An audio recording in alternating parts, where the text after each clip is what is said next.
Trying again.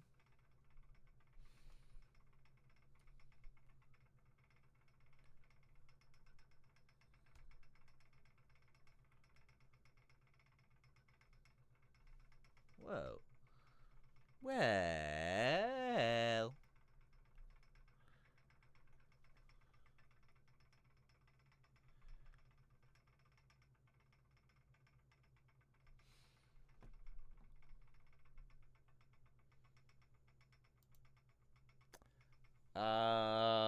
Here we go. Okay, so I'm not even sure if I am alive right now. My laptop is being funky. That's what I use to monitor things.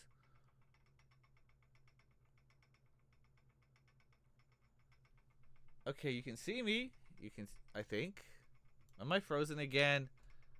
What is no, I'm not frozen again. Hi, hi, hi.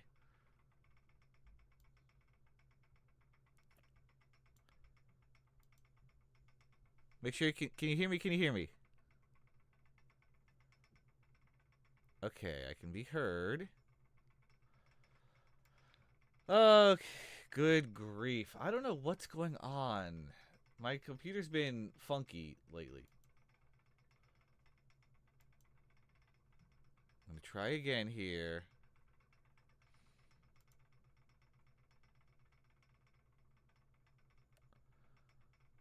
Okay.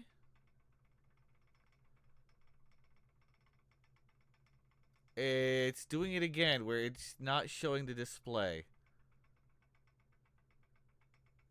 Yeah, I see it perfectly fine on my end. For whatever reason, it's just not picking up on the stream. I literally have no idea why. Yeah, I can see it just fine on my other monitor.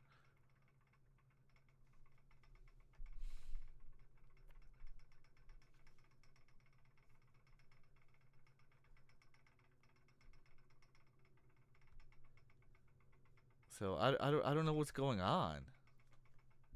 This is so weird. Let me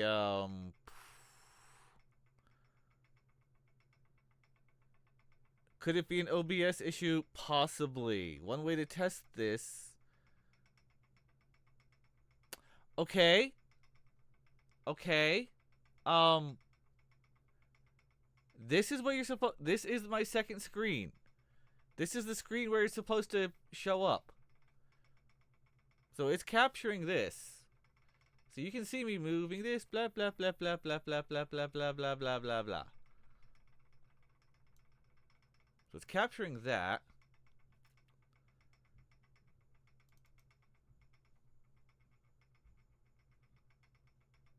Let me see if this opens up.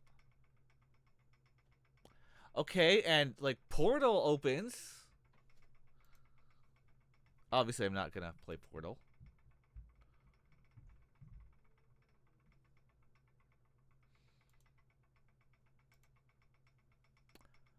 So that's weird. You can hear it, but you can't see it. Cause watch, I'm windowed mode. How would I?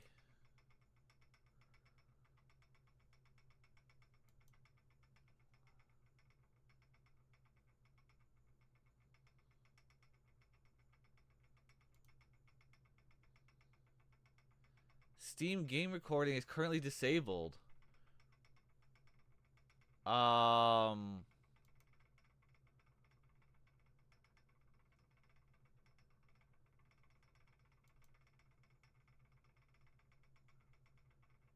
No, no, no, no. Okay, that no, that's not it. How Radiant, how would I play it in windowed mode? I really have no idea. Is that something I can do from the menu?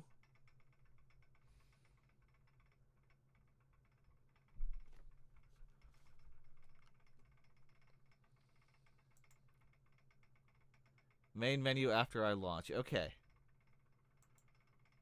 So I'm going to try that. I'm going to go ahead and launch it, get it started up, and try to get it into windowed mode.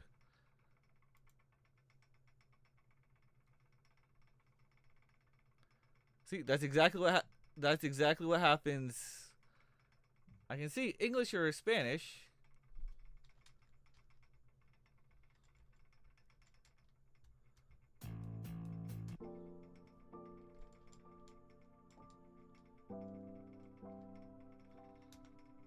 Settings. Where's my Meeser?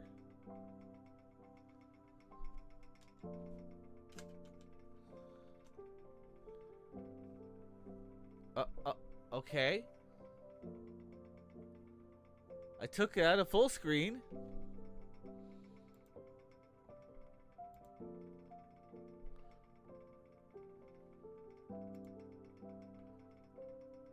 We make it a little bigger there. Okay. And how do I sound over here? Am I loud enough over the game? Everything's good. Okay. Radiant, thank you. Thank you for that help. Appreciate it, man. All right, let's get this started then, shall we? So this is a visual novel, magical girl inspired, and because it's a visual novel, there are choices. Chat gets to choose for me. So, we'll see how it goes. Play demo. Chapter 1, The Awakening.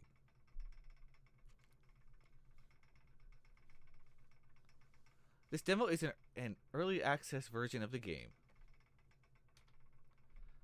Content in this portion could change when it's fully released.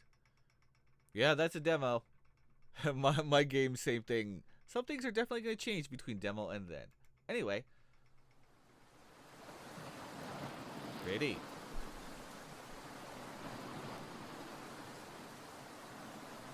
The rain pours down into the ocean, filling it with itself and becoming part of something so much greater. Raising it to great heights, it offers a salty taste to the gods in the night sky. Where do we go when we die? The ocean cries out to the sky above. Only time will tell, the sky responds, looking down upon its tiny child throwing a temper tantrum. This is no ordinary day in the Atlantic. Something sinister is abound, and the waves rarely behave this way. Sirens blare from the crashing waves and foreboding atmosphere. 'Tis but a sign of things to come. There is no happiness here. All humans must drown.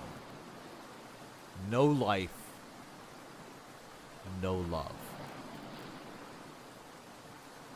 Doesn't make a difference to the ocean. More food for the fish. It loves those who inhabit it. Not appreciating foreign invaders, it remains steadfast in pushing those without the ability to reside away. I should have done ability to reside. Whatever.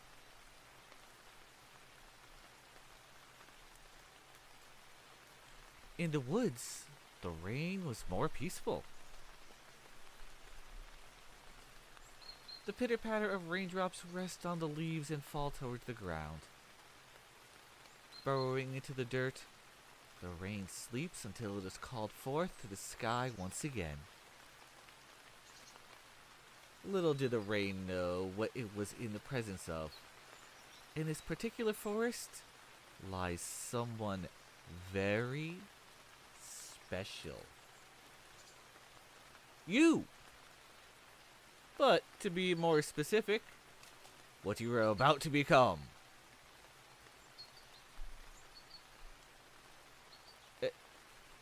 Never mind that. These details are meaningless. For this is a tale of a princess in a doomed world. Oh, man. No happy ending awaits her. No happy ending awaits anyone on this rock in the solar system. Damn! It's heavy. The princess slept soundly in the forest. The princess knows not what surrounds her. You are the princess, a sleeping beauty waiting to regain cognition.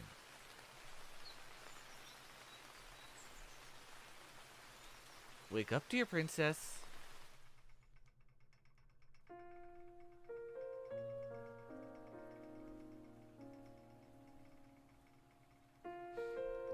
Enter her name. Okay. Chat gets to choose her name. So, here's your chance, chat. I want to see some suggestions. Let's go. Got one for Susie.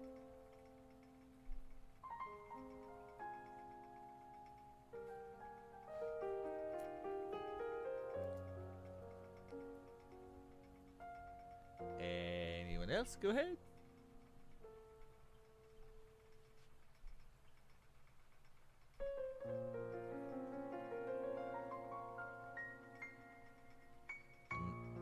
Music's really solid. Oh, whoa, whoa, whoa. Hey, hey, hey. I'm trying to type in a name, not...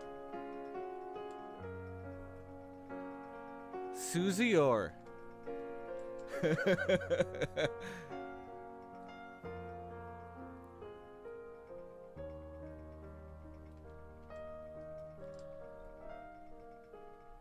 Alright, let's go with Susie then. You like that one, Radiant?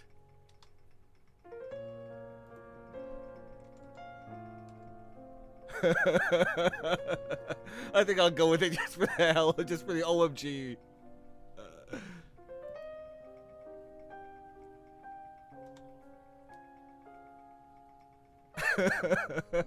Welcome to my streams, everyone.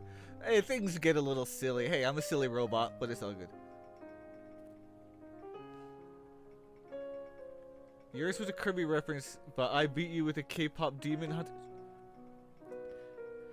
I have not seen K-pop Demon Hunters. Oh, thank you for the follow.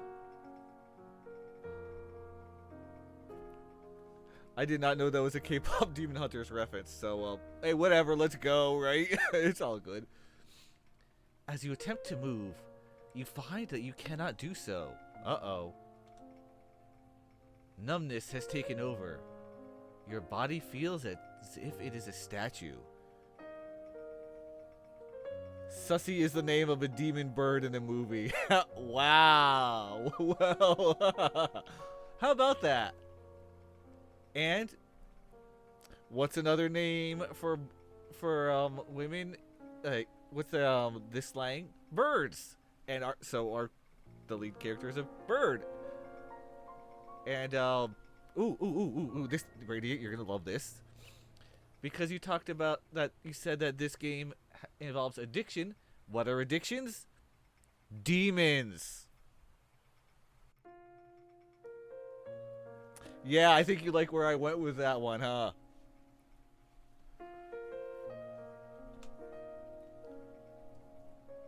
The only feeling comes from the tips of your fingers. Everything lacks such a feeling. So what I'm saying is that your game is K-pop Demon Hunters. Maybe it is. I haven't seen it, so as far as I know, this could be it. I mean, I know it's not, but still. You begin to panic. The feeling returns. So cold. So wet. Where am I? How did I even get into a situation like this? I don't know. Wait, I remember now. It was those guys at the damn rock show last night. Uh-oh. Gotta be careful with at the rock show, sussy. They must have laced this shit. I've never taken Numex and had side effects this severe. Well, that's certainly a name for a drug. Numex. That, wow.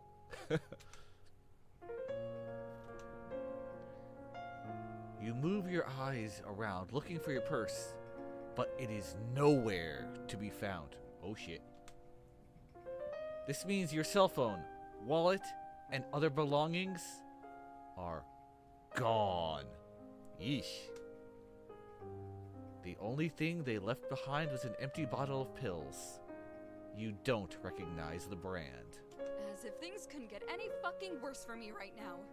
They must have stole my purse when I was unconscious. Guess I'll deal with that situation later. First, I need to stand up and get out of the rain. Hi, Zexy! Welcome back!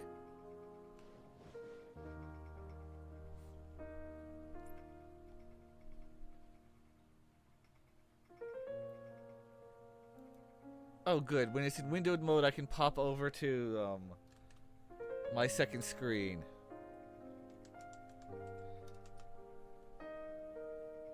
Oh, I have to repin.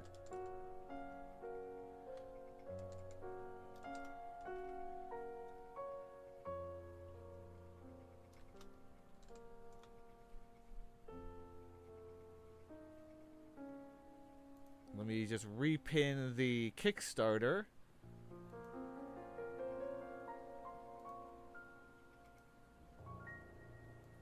Yeah, let me just get that pinned back up. There we go. So that's the Kickstarter if you want to help back this game and bring it all the way to life. You're able to slowly stand up and move under the cover of the trees.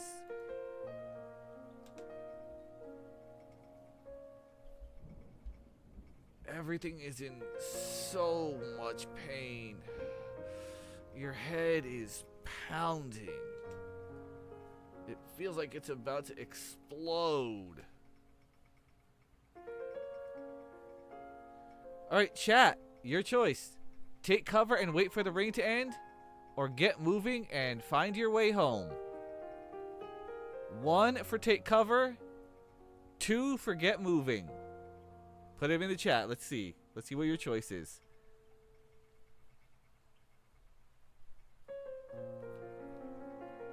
I've got a 2. I've got a 1.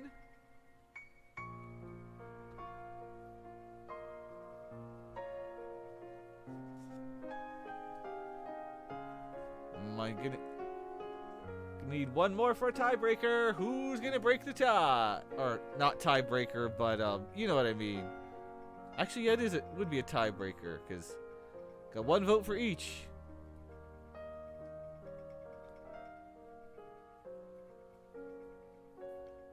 Do we take cover or GTFO?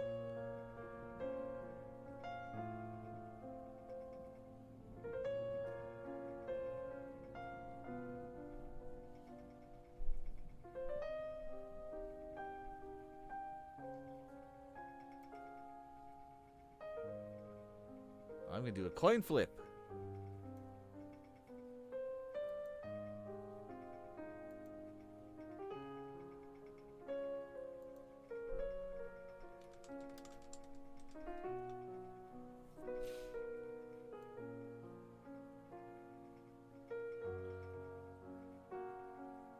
Okay. Heads 2, tails 1. Tails. So we take cover. So we're gonna take cover.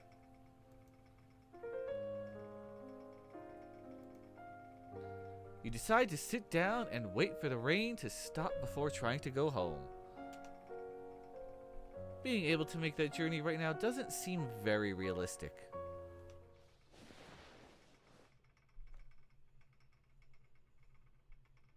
Whoa, numbness 80%. I was starting to think the rain would never end. Thank goodness. After a long time of waiting, the rain comes to pass. Your body is extremely cold. You cannot feel your skin at all. You won't last much longer out here in the cold night. Uh-oh. Better get home. After walking for a couple of hours, you begin to see the outskirts of town in the distance. It is very relieving to finally see civilization again. Only a little further until I can make it home. I can do this. You can do it, Sussy. You can do it. You give yourself some motivation to continue along. However, the truth is, you're at your limit. In the back of your mind, you know that you still have a long way to go before you get to your final destination.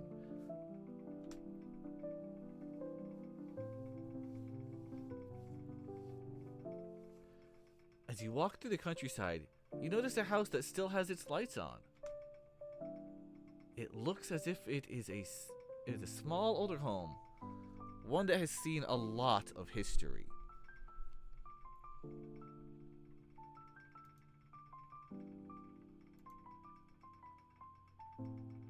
Hey. Only one bot is allowed in my chat. Me. Anyway, back to the game.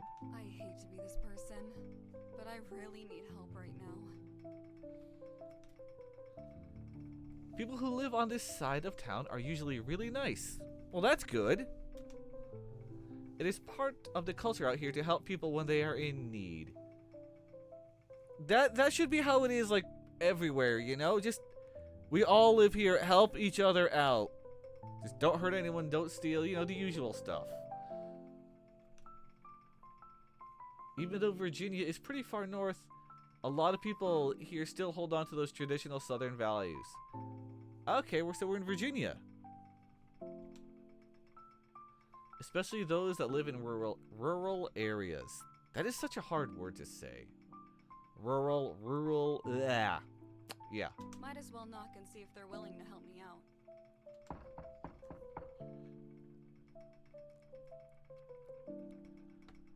A little time passes, then you hear a resident begin to move. Someone approaches the door from the inside. Sorry to bother you so late. I was walking back to the city and got caught up in the rain. To the city? Well, that's a long walk late at night. You're welcome to take a rest inside my house. I will try and help you out the best I can. Well, thank you, nice lady.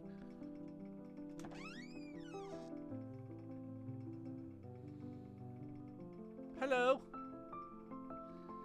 The woman's house looks just as well lived in as the exterior. Everything seems like it is well loved and well used. She looks you up and down with a concerned look on her face.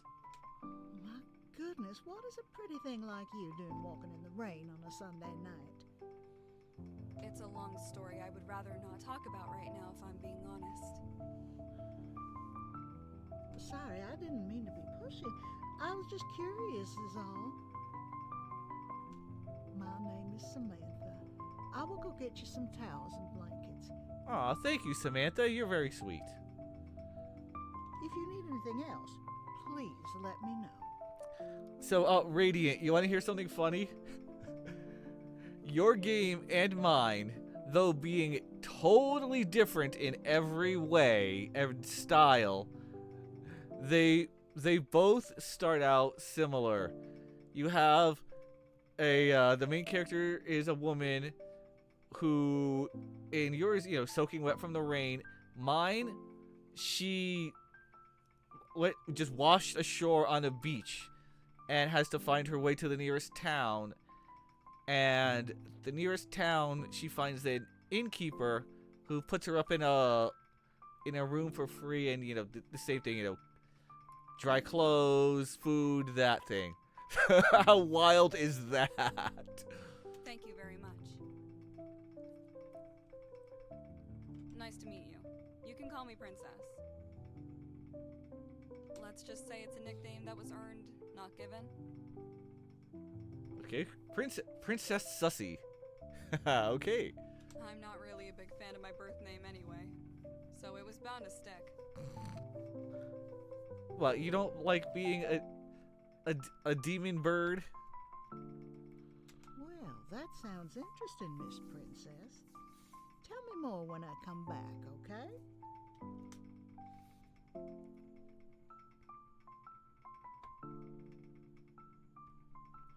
Samantha is heading toward another room in the house.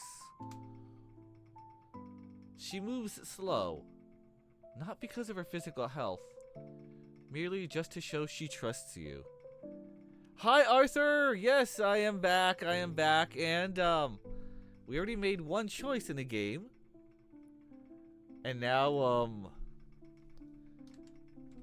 we're gonna be playing the visual novel and making choices.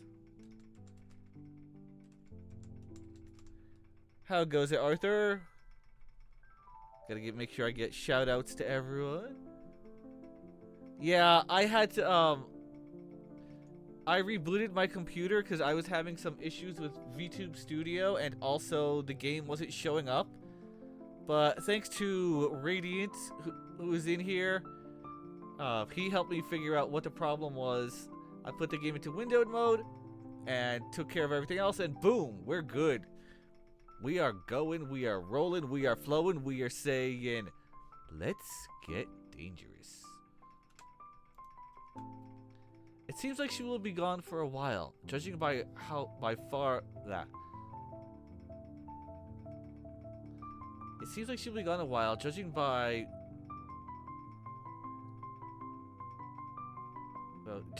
far away she walked in house. That's tripping me up. I don't know why that's tripping me up. I also had one of my playtesters also caught something like that, where it's like, wait, that doesn't sound bleh. Looks like she'll be gone a while, judging by how far away. I think that might how should go in there. That's just me. Anyway, by the way she walked away. Yeah. Hey, it's a demo. And it's being play tested. You know how it is, Radiant. You've made plenty of games. You can you'll run through like, yeah, everything looks good, and then someone catches something that you totally missed, or they break something in a way you're like, how did you do that? You weren't supposed to do that. Oh, Arthur knows as well. Do you want to do a Final Fantasy Tactics War of the Lions before Baldur's Gate, or do a game dev stream? Oof, that's a tough one, Arthur. If all else fails, flip a coin or roll a d20.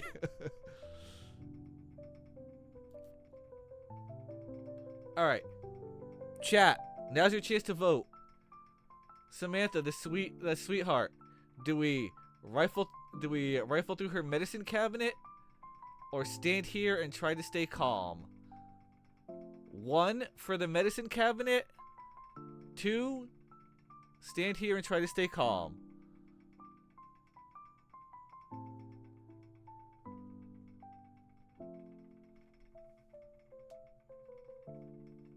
I've always get 3 twice. D30, 60, and 100. Wow. Alright, we got 1 for medicine cabinet. What else, chat? Remember, you get to choose my fate. So please, let's see what we got.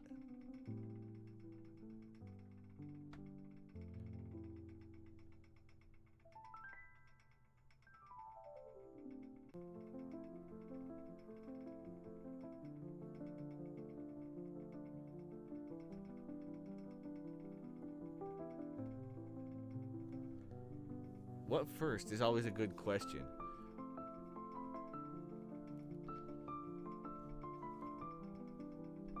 Alright. Any other votes? Rifle through her medicine cabinet, or try to stay calm?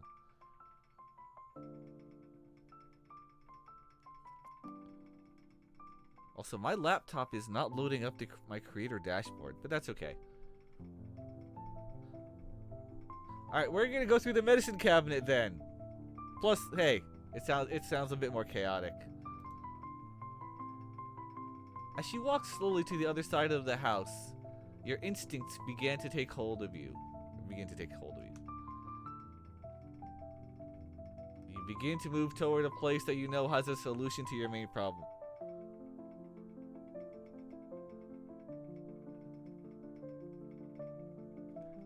Arthur, I didn't see you.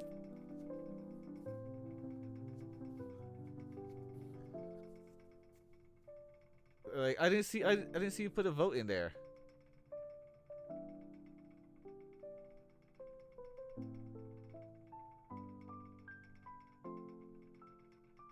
Oh. Sorry. Now I saw it. I was having it do as one or two. That's why.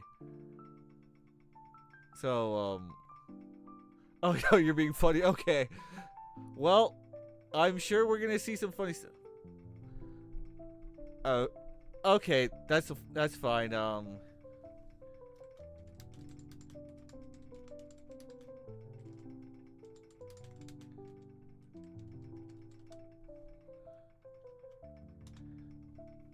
Okay, so for all choices, it'll be just 1, 2, 3, or 4, top to bottom.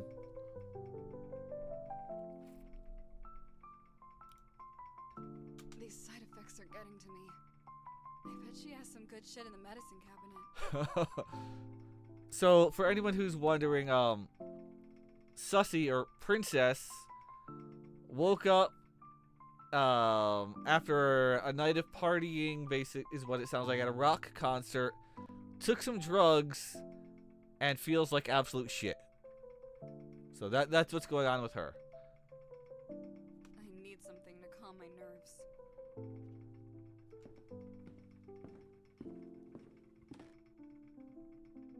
Hopefully she has some Numex in here. That is just what I need right now. Bitch, that's what got you in the problem in the first place. Have some green tea. After such a heavy dose, I need a little bit so I can go down easy. Yeah, I've heard about the whole hair of the dog and all that. Done. The princess prances on, but her sanity is waning. She tears through the medicine cabinet like she is searching for a winning lottery ticket. Spiking green tea with Xanax. What the fuck? Okay, chamomile then. Chamomile tea. Not lost due to negligence, really forgotten and ignored. Also, if you were to have a winning lottery ticket and you can't find it, oh my god, that's gotta be like terrifying. Spike the camp, bro. Her addiction rips at her insides. It hungers for more. However, she sees nothing but herbal supplements. A Satanist. A traitor. What is this fucking bullshit? How does she not have a single pill?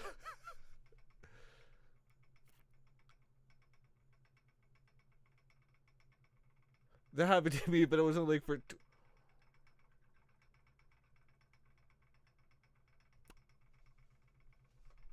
Wow. We spike her cup of coffee with rum in a twinkling. She begins to break down as her head screams at her once again. Why won't you feed me? Why do you ignore my cries? If I'm not your favorite anymore, then you deserve to die. Her brain is relentless at times like these.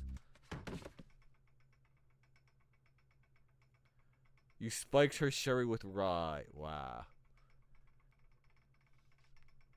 The princess goes to sleep once again, too overwhelmed to maintain consciousness.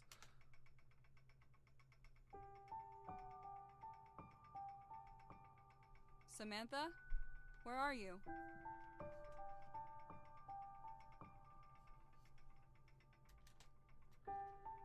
Suddenly, you notice you have woken up on the floor. This is going to be a really bad look once she sees you, but you can't move fast enough. She's inevitably going to see you in this state.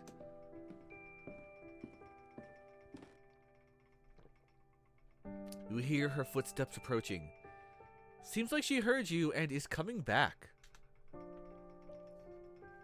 Looks like you're awake now. Here, these will help you dry off. Samantha hands you an immense amount of blankets and towels. Aw, you're so sweet, Samantha. She must have collected many over the years. She seems to have a hard time letting things go. Yeah, she is the goat right now. I know you were going through my medicine cabinet, but I will choose forgiveness this time. Aw. Trust me, I understand exactly what you're going through right now. Oh. Samantha had a streak when she was younger, huh? It looks like the pills have taken a toll on you, honey. Wait, how did you know I was on pills? I could hear you talking to yourself in the bathroom. Sounds like you're going through the worst of it. Oh. You came to the right person. I can help someone like you. But first, I want you to hear my story. Okay. Yes, of course.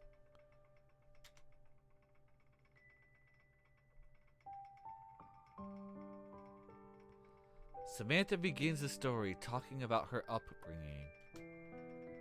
She was born and raised in South Carolina in a small beach town.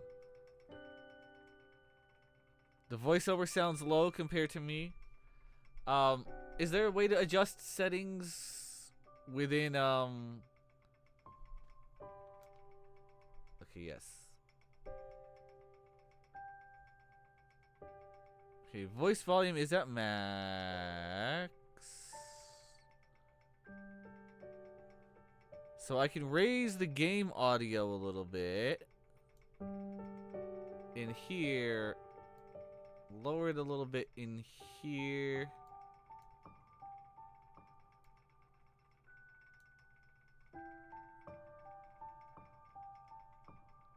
And then I can lower my gain maybe a little bit. Okay. Yeah, we all know audio is a major doozy. So, as long as everything sounds good here, let's keep going. Things were simple and she was happy.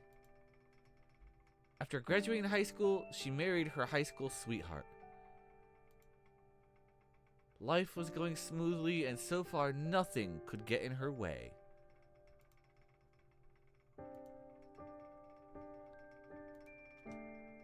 Things were not always simple though. Complications began to arise. Around 10 years ago, Samantha's husband was injured at his job working construction. Uh-oh. He went to a pain clinic and they prescribed him medicine for it. Little did he know the immense consequences this little prescription would have. Oof. And, that's a real thing happening in the US and other places. There are severe, like, addictions to opioids and whatnot. Eek. His tolerance grew higher and higher, and so did the quantity of his prescription. Yeah, that's a real thing.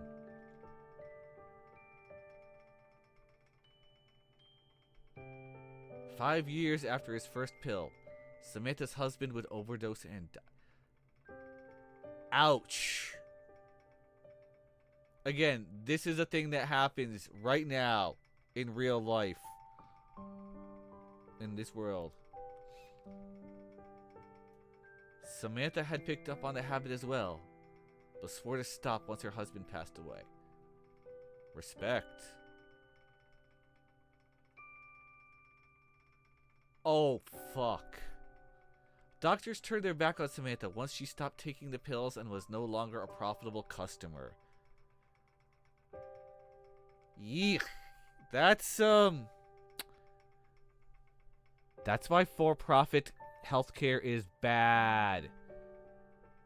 This shit right here. This shit right here.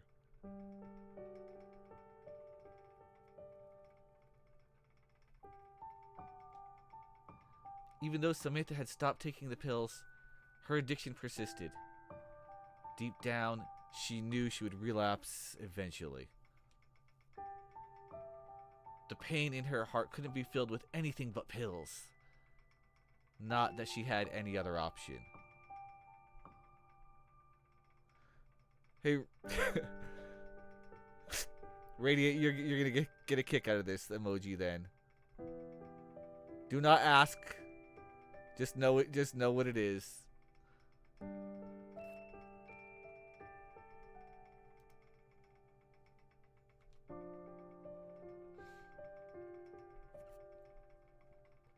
Instead of relapsing, Samantha took matters into her own hands. She was able to find a way to create medicine to help her addiction systems. Nice! Although she was very vague on the details, she promised that she will tell you more when she can trust you. Finding this information is also what led her to move to Virginia. The real ones have pronouns we, us. Apparently, this is one of the very few areas in the United States that all the needed ingredients can grow. Huh. I'm so sorry. You've been through so much. Losing someone to addiction isn't something I would wish on my worst enemy. It is still the most difficult thing I have ever been through in my life. The past is the past, though. Nothing I can do to change it. What I can do is change the future. True. Is that why you started creating your own medicine? Yes, but I can't share it. If they find out, then they'll prosecute me for distribution of illegal drugs.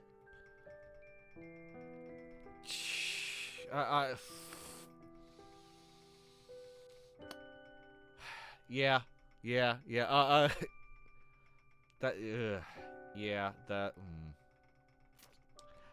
Ouch. You know what I'm. Yeah. The last time I like blew up in commentary, I think I was playing Neofeud. Oh man, Neofeud had me pausing to deliver a lot of No, it was more recent. Neofeud was February last year. Edge of Allegoria, December of last year and early part of this year. There was some social commentary going on in that game that, ooh, yeah, I stopped and I had my moments, my robo rant, if you will. An awkward silence fills the room. You can tell this is a battle that Samantha has been fighting in her head for years. The reality is that anything that cuts into the profits of modern medicine will never be promoted or allowed to exist. That's capitalism. Well, that's not capitalism per se, because capitalism usually is okay with competition. It's when you have certain flavors of capitalism. That's all I'm gonna say. That's where it gets yucky. Any threat will be outlawed or exterminated, but what was I just saying? What was I just saying?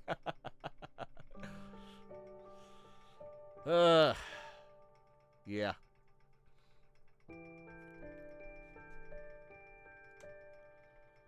Money over morals is a lesson learned through hard-earned experience, not just from her, but from many others like her. Even if I cannot publish my discoveries, that doesn't stop me from being able to help people like you. I want you to have a sip of this, as long as you promise to keep this a secret between us. Oh.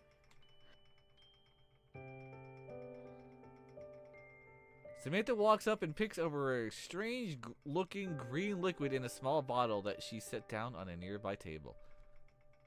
Sure, just drink random green potions. Why not? As she presents it to you, it gives off an incredible aura. You can tell that it took a lot of effort to create. Sure thing. I trust you, Samantha. I won't tell a soul. And now she dies. No kidding. You begin to drink some of the medicine, and then you die. No. It tastes very strongly of earth. You can feel the many different herbal ingredients smoothly flow down your throat. Potion seller, I'm going to battle and I require your strongest potions.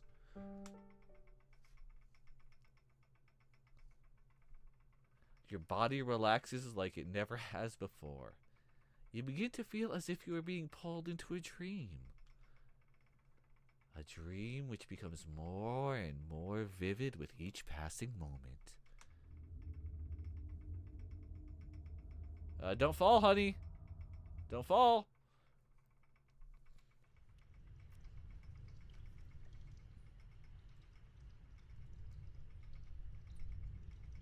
What the? You open your eyes and are suddenly blinded with incredibly powerful light. It seems you're in a cave of some sort, filled with crystals illuminating it. Seeing out the exit hole is impossible, but you can hear the rain coming down outside. Where am I? What is this place? I mean, it's pretty. As you turn around, you see the body of water is even greater behind you. This place gives off a mysterious aura, as it is hard to describe exactly. It feels almost as if you are being watched by a higher being of some sort. It's really hard to tell if this is just a crazy dream or if this is really happening. Oh boy. Either way, I need to get out of here. This place kind of gives me the creeps.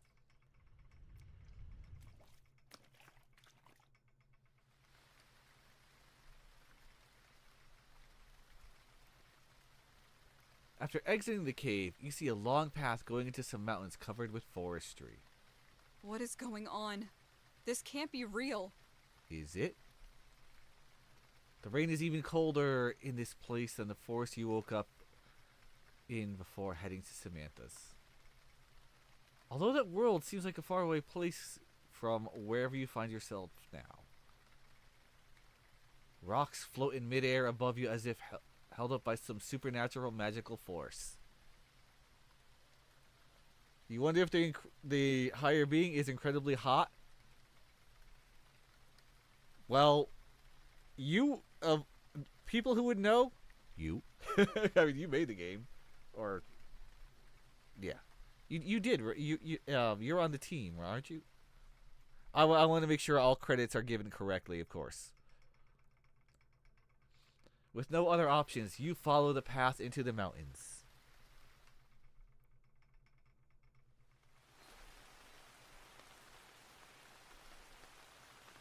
You enter the dark forest and attempt to take cover under a tree to stay out of the rain. The thought of being stuck here forever begins to cross your mind. I don't want to stay here forever. Normally you could find shelter somewhere in a rainstorm like this, but not now. This place you've woken up in is so far from your reality, you don't know what to do. Save? You do some art for the game, and most of the marketing and the lead dev is Scott. Alright. I'm going to take that advice, and not only am I going to save, but I am going to take a quick break because I need to kill pre-rolls and I need to refill my water. So everyone just hang out and oh, what the heck's my OBS is messed up here too. No, it's not. So I'm gonna take a quick 3-minute break, run some ads. Everyone stay where you are or get stretched, use a restroom, all that goodness. Hang tight, and we're gonna find out what the heck is going on in this weird forest. Stick around. See you in just a moment.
Welcome back, everyone. I decided to switch it up a little bit.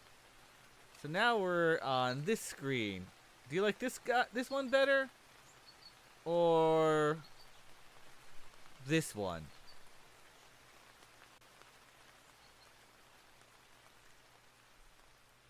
Big robot? Little robot in the apartment.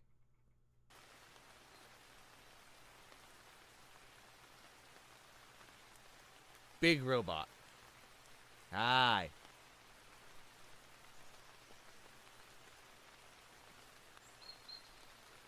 Okay, so now we have woken up in some weird forest with physics that defy logic.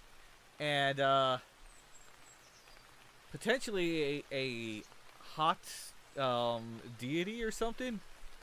I mean, hey. All of a sudden, you freeze in position without even thinking. Something is surely watching you now. You can just feel it. You attempt to silence your panicked breathing and calm down. Whatever is close by should leave you alone if you don't alert it. Jump scare. Chat. 1 or 2. Run away or fight. 1 for run away, 2 for fight.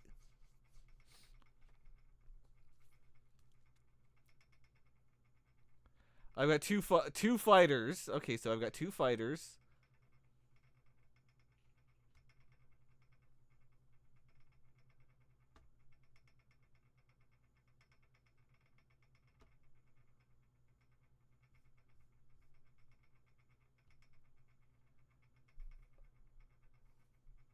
Any other votes? Run or fight? Do I really want to fight this thing? I mean, I don't have any weapons. Well, I know. Maybe I can fight it with mind bullets.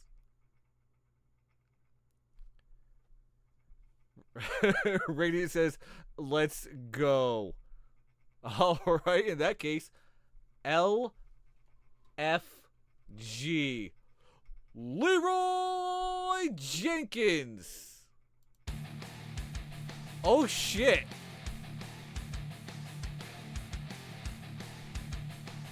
You can't see it because I'm a VTuber, but I'm holding up metal horns. Yeah. Yeah.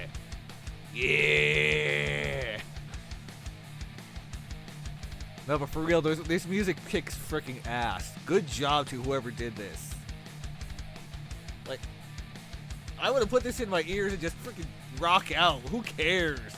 Like, who cares about the story? Rock. Yeah, fuck you, demon thing. I'm rocking out.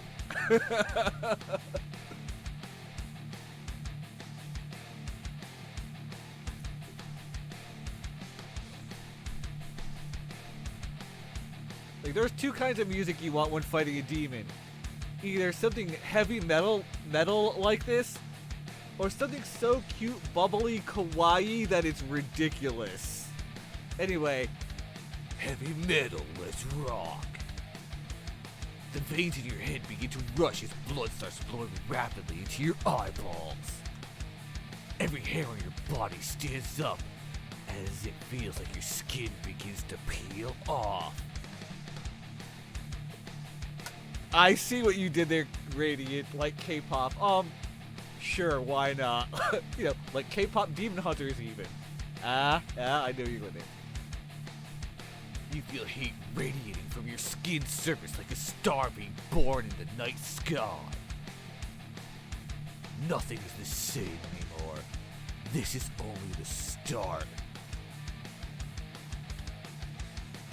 Hello. Hello.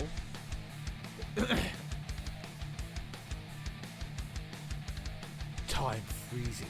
Your body begins to float in the air. She's a baddie. Pain, fear, anxiety, paranoia. These feelings are amplified beyond the maximum which you thought possible. Right, Radiant? Right? Sussy? More like sexy. Ayy. However, as you realize this, your feelings are quickly replaced by something greater. Something bigger than yourself. I'm using this voice because it's the rock voice. They are no longer trapped inside your head. They are being channeled throughout your entire body. You are tired of being the victim. tired of not being in control. The feeling of despair begins to change into something else. Something more useful. Anger, hatred, these feelings you have long suppressed begin to resurface. The power growing within you gives you the confidence to finally fight back! I'm not afraid of anything anymore. Well, what are you waiting for? Come at me already! Yeah, LFG. Holy shit! What's she gonna do? Pull a gun with a silver bullet out of her hair? Responding to your taunt, the creature begins to attack. You can tell that there are no thoughts behind those eyes. It's acting only on nature. Just like you, it is controlled by the power it wields. It is inevitable that it will attack with greater power than threatens it. Yikes! The creature's hind legs shove the earth, propelling it forward. It is as if you can see it moving in slow motion. Your perception has become inhuman.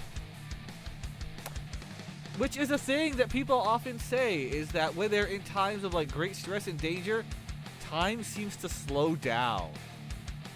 And apparently the whole reason for that is because your brain is processing so much information so fast that that's why time slows down.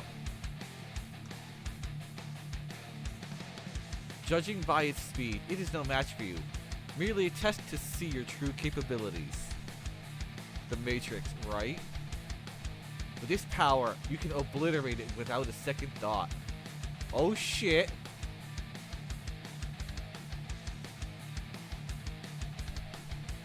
Oh, here we go. Kamehameha. As if by instinct, you begin to concentrate your energy. Your newfound power begins to flow through your body and into your hand. Almost as if opening a faucet connected to a massive body of water, you feel an almost unlimited supply attached to you. Whatever power you're channeling is nothing compared to the greatness of its source. Oh shit. The creature approaches, slowly but surely, violently running at you before you can release the attack. Little does it know that its fate has already been decided. You feel your veins begin to pulse, almost as if executing a pre-programmed command. It is not just the power you are channeling, but also the knowledge of how to use it. Say goodbye, you furry fuck! Oh shit.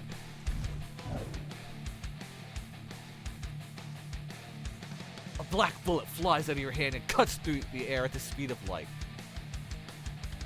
Even with your ability to see the events around you as if they are happening in slow motion, you can barely keep your eyes on this attack. It surges with power and seeks to destroy anything in its path. Oh! Damn! MasterCard needs... Yeah, fuck what MasterCard, Visa, and all those assholes are doing. Fuck them and the people behind them saying like, no, you have to ban certain shit. You can't. Fuck you. Your job is to make sure my money goes from here to there. That's it. That's it. That's your job. Do it. If someone doesn't like that I'm buying certain shit, fuck them. Fuck them. You buy what you want, I buy what I want. As long as I'm not hurting anyone or stealing, who fucking cares?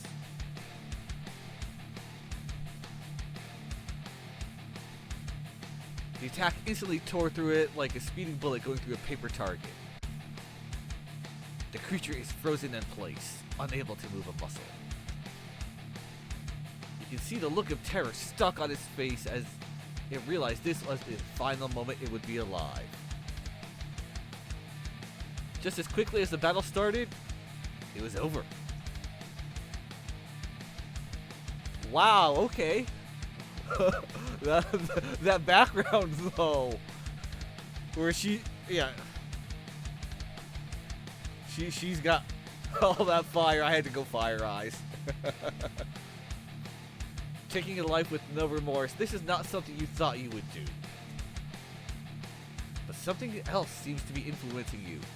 You aren't fully in control. Murder is all you can think about. The pain is overwhelming. You feel a new part of you deep inside awakening. A part that should have never been born. Many voices in your... Excuse me. I haven't done gravelly voices for a long time in a while, so many voices in your head hurl commands at you with one thing in common. Destruction. Use your overwhelming power. Use it to destroy the wrong things in the world. True story. I took the extreme vocals for extreme roles with Michael Schwalbe years ago. In fact, I was part of the first one, the first class, and even though that was 5 years ago, I still learned a lot and use a lot of the techniques. Which is why I'm able to get into that, like, yeah, get wrecked, scrub voice with no problem and just pop back to my normal voice.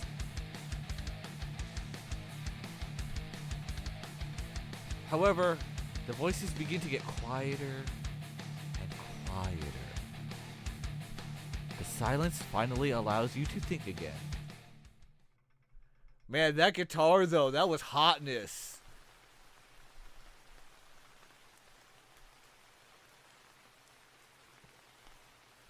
Just as quickly as the creature was killed, it vanishes from this world. So many unexplainable things happening at such a rapid rate.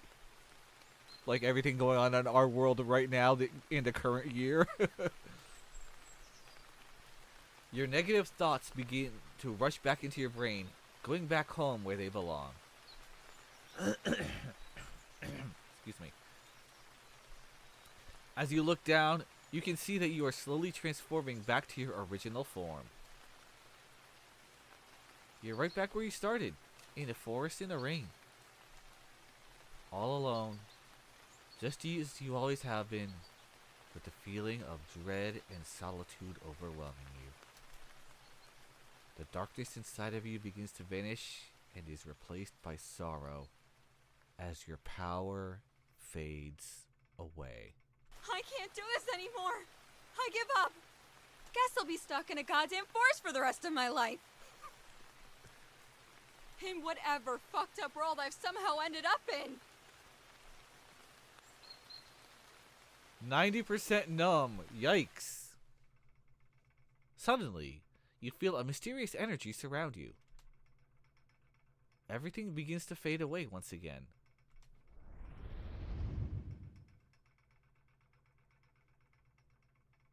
What? What? Okay. It seems your prayers have been answered. Beautiful place. Although you have not returned to your home, but you have been transported to an even more unexplainable place than you were before. I mean, it looks pretty. It looks really royal and fancy, and you stand inside of a massive castle.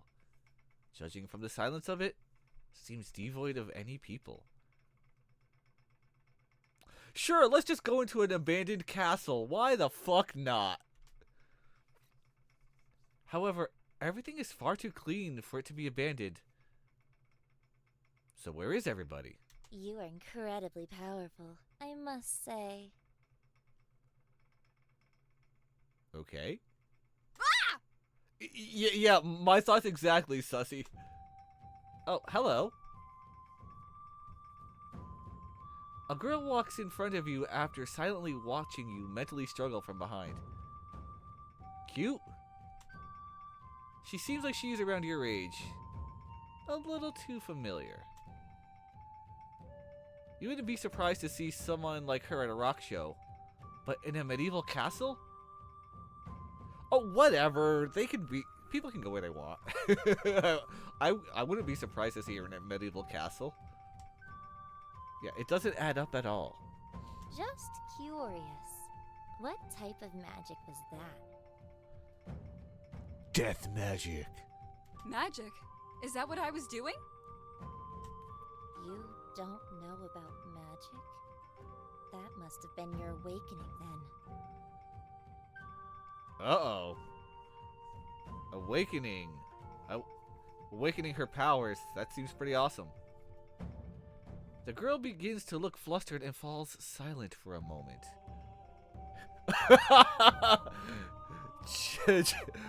Chill anime that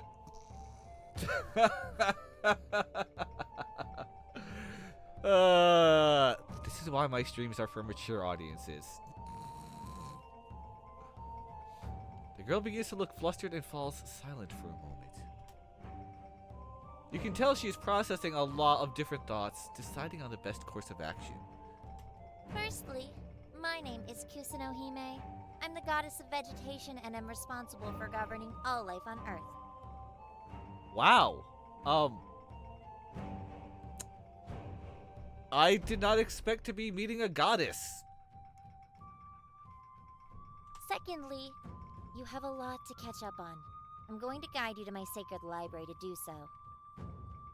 Okay, let's go.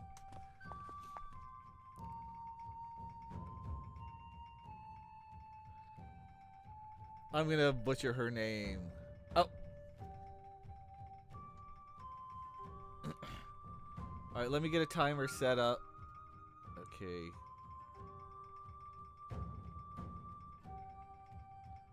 Alright, so there's my helmet. Kusano Hime walks through the hallway behind you into a large corridor. She walks in a hurry, although you don't see any reason you have to be in one. You're just happy you aren't getting attacked or rained on. At this point, you will take what you can get. I mean, seriously though. Oh, I said it right? Awesome, thank you! You aren't going to ask any questions. Ooh, the Royal Library. Kusano Hime walks over to the desk on the right side of the room. She grabs a book from inside one of its drawers and then walks over to you. Looks like your spiritual energy is low. You do not have much time left to remain in this world. Uh-oh. Before you return to where you came from, I want you to absorb the knowledge of this book I wrote. Okay. If we hit the second stretch goal, they become romanceable. Dang, romancing a goddess. So, for everyone watching, if you want for your character to be able to romance a literal goddess, Kickstarter's linked up above, pinned up above. Let's get this game backed, fully going, and hey, hit that stretch goal, and you can romance a goddess. There's another Kickstarter link. Thank you, Radiant. I really do hope you've got a few weeks left, and I really hope that you get funded, you hit the stretch goals, and you go beyond. Who knows? That would be so awesome. It will teach you the basics, and we can go from there. In fact, I know one of my streamer buddies. She actually loves visual novels and the kind where you can romance people. So I'll put her give me a second here.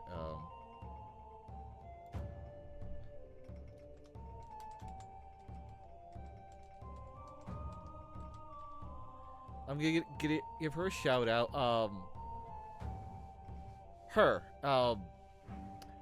So Radiant, if you wanted to send her a message, or when oh yeah, she played my game recently.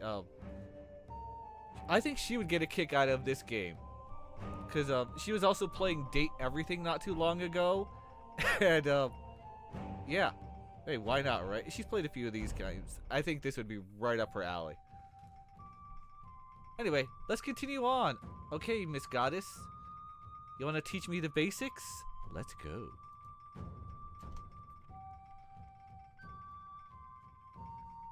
Kusano Hime uses some sort of magic, and the book began to emit a strange light.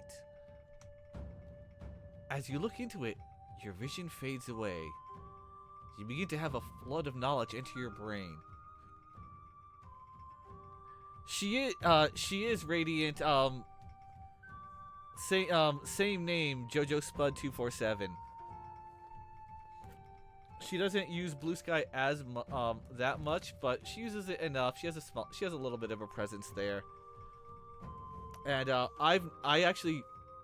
she's actually my coworker in real life, so I do get to see her a few times, at least like once or twice a week, and we get to talk about various stuff. So that's cool. Also, this is totally the Matrix right now. You just, all of a sudden your brain just knows stuff. I know Kung Fu.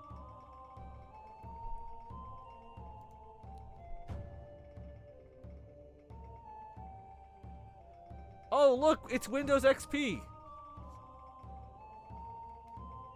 Come on, who doesn't look at a hill like this and think of that?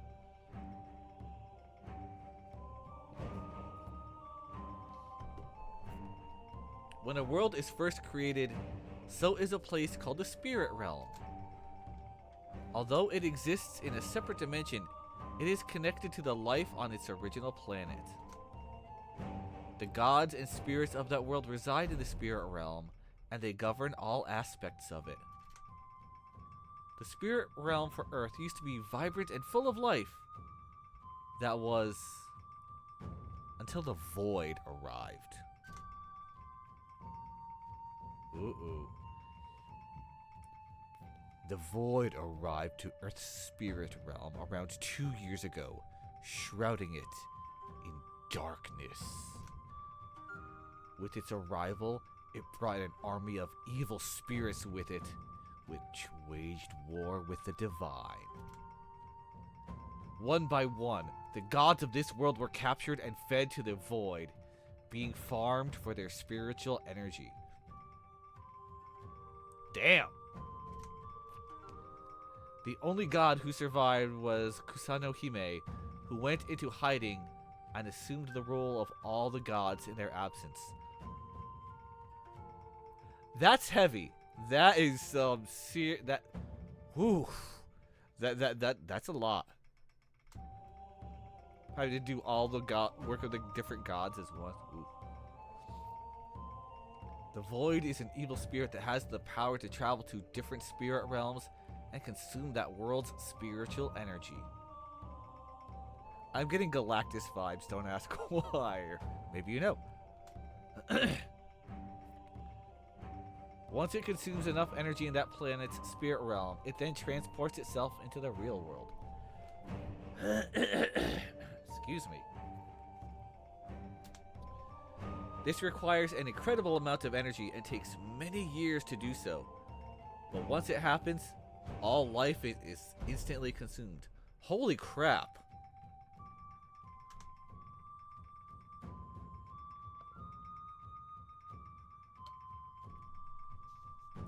Once it sucks a planet dry, it moves on to the next in an endless cycle.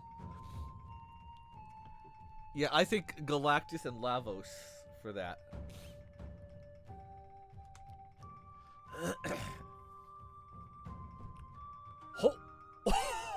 Oh! The Void here on Earth is nearing completion, meaning that unless it is defeated, it will destroy all life on Earth in approximately 6 weeks.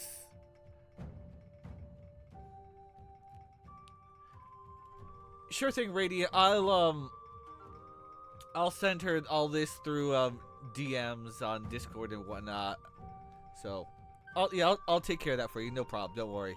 I got you, man. I got you. No planet that has ever been infected with the Void has survived or been able to destroy it. Until now. As you can see, things are not looking good at all. But not all hope is lost. I've been hiding in this underground secret base to analyze the void and may have found a weak point. Oh? If I can train you to use your power to its fullest capabilities, then it should be possible to take it out. Hell yeah. Why me? You seem like a pretty capable magic user yourself. Because she's a goddess and I'm human? Maybe? Who knows? The truth is, I can't use any combat magic. My specialty is in other areas. Yeah, that's true. She did say she was the vegetation goddess. I don't think it makes me any less of a magician. I'm not insecure about it at all. I mean, fair. I don't know if any of you ever read the Xanth novels by Piers Anthony, but in those, every, so either you were magic or had magic. And everyone had a different, like, magic ability that was unique to them. So, like, some could throw fire. Some could just project a spot on a wall. Some could change their hair color at will just by snapping their fingers. You know, that kind of thing. Some could talk to fish. Some could transform into fish. Everyone had their thing, so. And, yeah. That's what I'm going with. Or Final Fantasy. You have your, like, you know, white mage, your black mage, your time mage, all the different mages with all their different abilities. Hey, you're still a mage. Kusano looks very nervous for some reason. Probably best not to push the issue. You are the only one left who can fight it. All the other spirits and gods who have tried have been consumed by the void. But, I'm not a god or spirit? I see. So I should return here to train whenever I get the chance. Give yourself time to recover. Being in this place as a human takes a toll on your body. Okay. And all this from just drinking a green potion. If you want to maximize your training, come back once a week. At least in terms of time on your planet.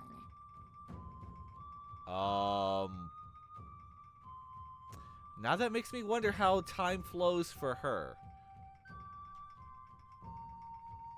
As Kusano says this, you notice parts of your body are starting to fade away. Looks like your time here is up.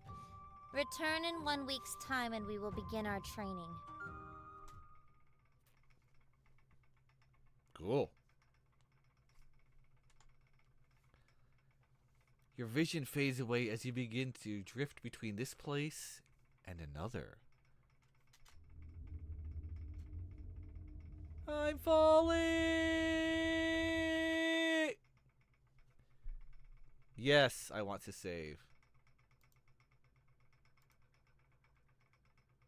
Oh, there are a lot of saves. That's good. That's good.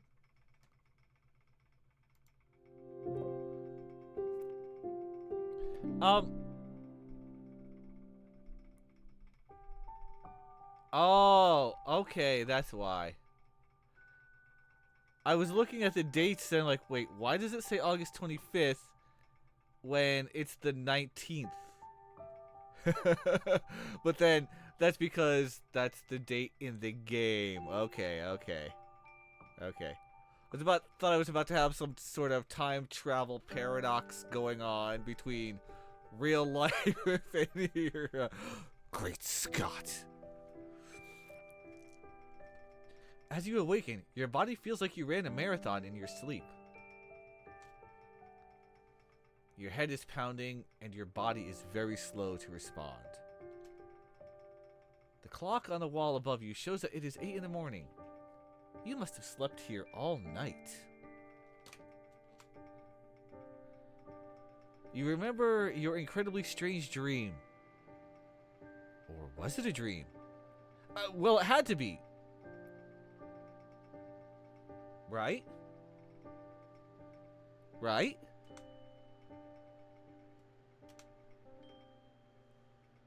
The couch you have awoken on is incredibly comfortable, which makes it hard to get up and get going. Yeah, comfy bed, comfy couch. I get it, sussy. Sometimes you're like, no, bed comfy. Don't want to get up.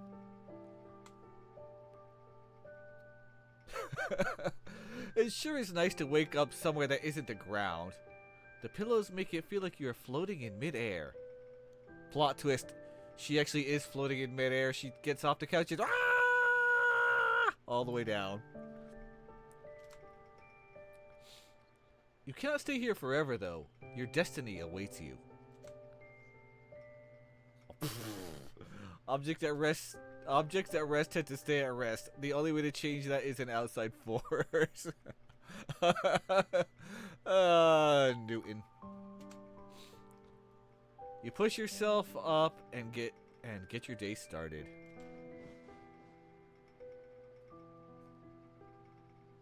You wander into the living room, still foggy in the head from a very rough night. The lines between dreams and reality are barely real at this point. It feels like I'm floating around and watching myself from a third-person perspective. Good morning, little Miss Sunshine. Samantha walked up behind you without your notice, causing you to jump back in surprise. Your sleepy thoughts got in the way of your senses. Yeah, I feel that. Oh, sorry about that. Didn't mean to startle you. I was just checking up on you is all. It's okay. I have just been really jumpy lately. It's not your fault. Looks like the remedy had a very strong effect on you. Your side effects are a lot worse than mine were. Side effects? What are the side effects?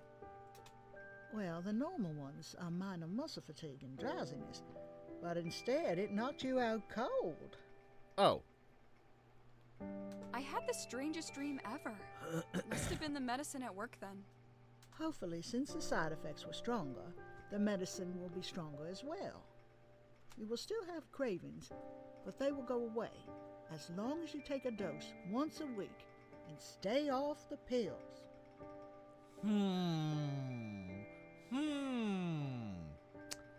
Something very curious about that. She says take a dose once a week. The goddess says come back in a week. What? I'm just speculating here. Maybe Samantha is also the goddess? Maybe not. We'll find out, won't we? But, that is a strong coincidence. You nod in agreement to stay off the pills, but something still seems wrong. It feels like you're forgetting something important. Oh shit! Today is my first day at work! I totally forgot! Bruh. Your first day of work and the night before you were out partying and... YOLO, I suppose. YOLO. I gotta go. My shift starts in an hour, but if I run, I should be able to make it. Oh no! Hurry up and get out of here then. Come back sometime next week for another dose.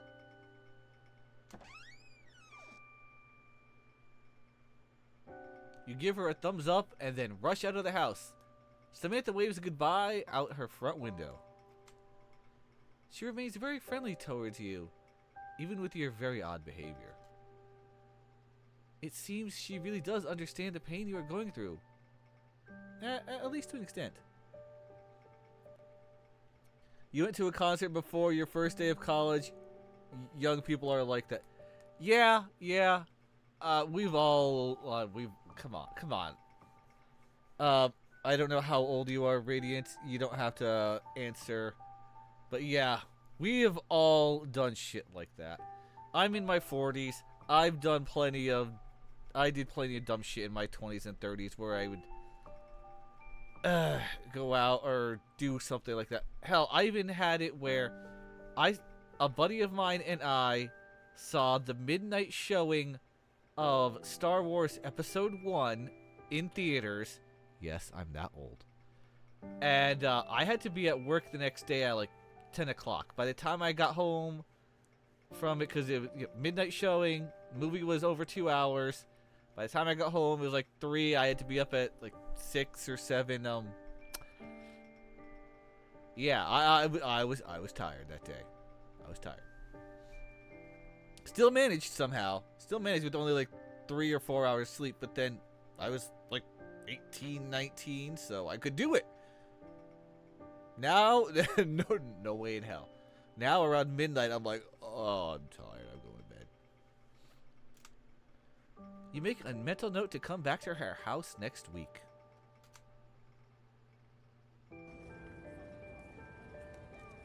Pretty. You're able to quickly run through the outskirts of town and into the city. Although your body is in immense pain, you push through to make it on time to the coffee shop. You were in shock you even got hired in the first place, given your horrific resume and lack of any good references. The pay is good enough to pay your apartment's rent, and you even make tips on top of that. I miss those days. I miss those days where you could actually have that. If it wasn't for this job, you were most likely going to get evicted soon. Yeek. Oh gosh. In 2012, I actually had an apartment, a 1-1 in Florida that was, I forget how big, but it was a nice, it was a decent sized bachelor pad. And I was paying like $600 a month for it. Man, that was a nice little place too. Now I bet you that same apartment costs probably $1,600. Watch.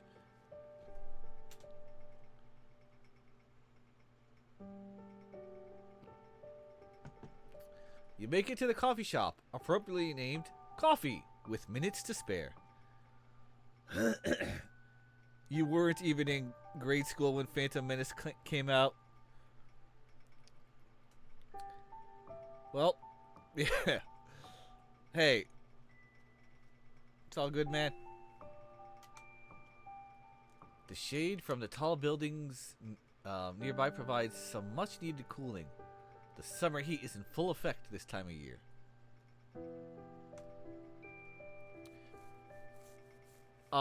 You know, I'm pretty sure that I got to see Return of the Jedi in theaters, but I would have been 2. Or maybe if it was on a re-release, I saw it in theaters. But I know I saw it in theaters. Just putting that out there as a soft reference, but yeah. Looking in the window, you see your reflection and are horrified. It looks like you were hit by a truck and fell in a puddle of mud. You take a moment to fix up your appearance as best you can before walking in.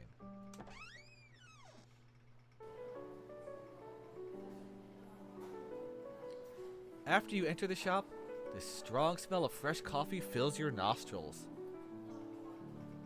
I personally am not a coffee drinker. I used to be. It gives me the jitters so badly. But I will say, the smell of fresh coffee is fantastic.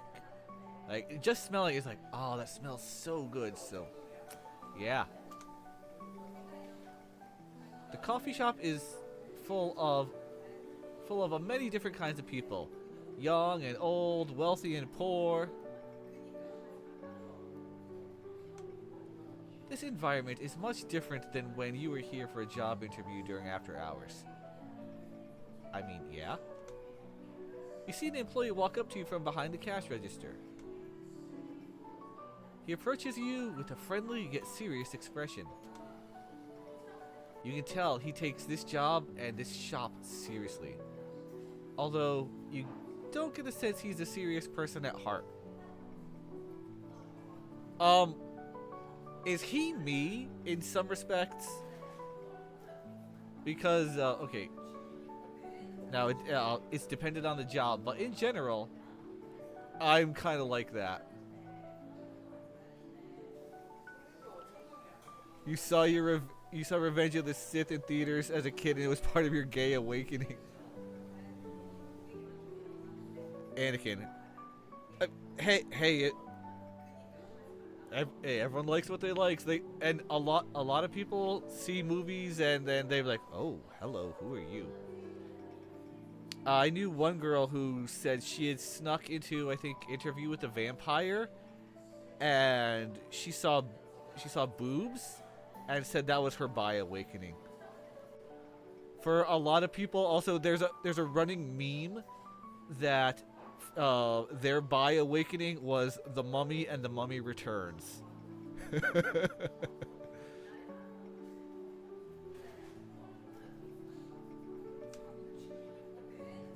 Seems to be more of a trait inherited by circumstance rather than something that comes natural to him. Outside of his interesting personality, he's also pretty nice to look at. Maybe that's why you're thinking about him so much. Oh, hey now. Someone's got a crush. I love that. Excuse me, miss. I just wanted to let you know that this is a safe space. You look around for a moment and notice a number of homeless people with small cups of coffee. It seems like this place acts as a sort of safe haven for people that have fallen upon hard. Oops. I mean, that is an awesome gesture, though. That right there. Or places like coffee shops or other that, if they have any food at the end of the day that they're gonna throw away, if they those kind of places where they give it to the homeless, or food banks or stuff like that, versus just throwing it away, bleaching it or whatever, I have so much more respect for those that, like, you know what, you're homeless, you get a little coffee, a little donut, a little something. That's awesome. Respect. You must think you're coming here because you are one of them, because she's all disheveled. Well, he's not entirely wrong. Sorry, I'm not homeless or anything. I'm actually a new employee. Today is my first day. I had a really rough night and had to run here to make it on time. But I am here and ready to work. I apologize. It's just that, well, never mind actually. Is he getting flustered? My name is Xavier. I actually was assigned to help you with your training today. Nice to meet you. You can call me Princess. You can tell this catches him off guard for a moment. It's clear that he is trying not to laugh in order to appear professional. Bro, it's okay, you can chuckle. It's also clear he isn't doing a very good job of doing so. He begins to walk towards you with a newfound perception. Princess? Really? How did you end up with a name like that? The art design is solid, by the way. I like the way the characters look. Xavier is so cute. Let's just say it's a nickname that was earned, not given. Ever since I was a kid, people have told me I'm really high maintenance, so they started calling me Princess. Ouch! That's a little. Yeah, I've known those types. I'm sure we all have. I'm not really a big fan of my birth name anyway, so it was bound to stick. Happens. Don't worry, I will be a low-maintenance employee and save my princess-like behavior for outside of work. Let's hope so. Oh, I wasn't worried. You can be as much of a princess as you want as long as you do your job well. Aww. That reminds me, you should meet with Cassandra in the staff room. I'll show you where it is. Your nickname in college was Prince Charming? Hey. I mean, hey. I didn't have a nickname in college. My situation was different.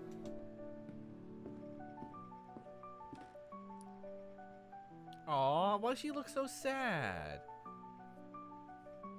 As you walk into the staff room, you immediately see a woman named Cassandra sitting at a table half asleep. Oh, she's tired. It seems like you aren't the only sleep-deprived person in this coffee shop. She's completely unaware of your entrance, but she also kind of looks at peace that way. She has a bad habit of dozing off whenever she is on break in here.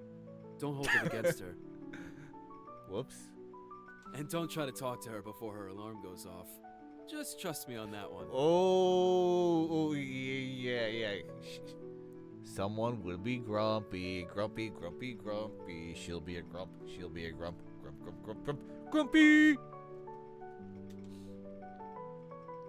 Xavier has a fearful look on his face and makes no attempt to bother his manager during her break.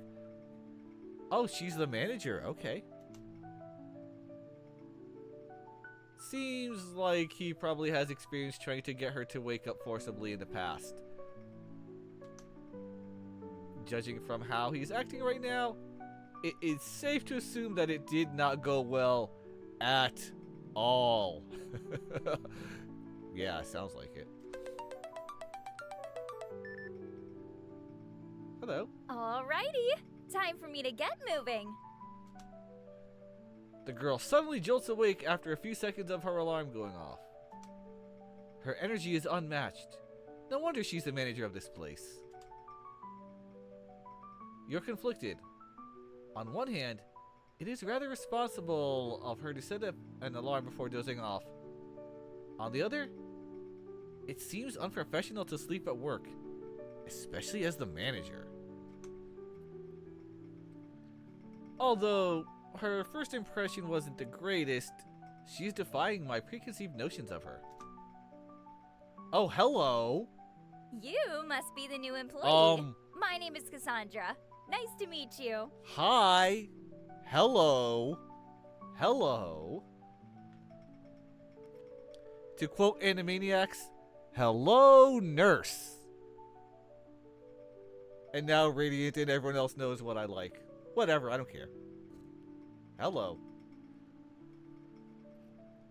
Yeah, she is cute. Cassandra jumped out of her sleepiness and brightened up immediately, showing off her infectious smile. She has a certain aura of positivity that seems to touch the hearts of those around her, including you. Aww. People like this usually annoy you, but since she is your boss, you choose to let it slide and keep an open mind, at least for now. It also helps that she's undeniably beautiful. Yeah.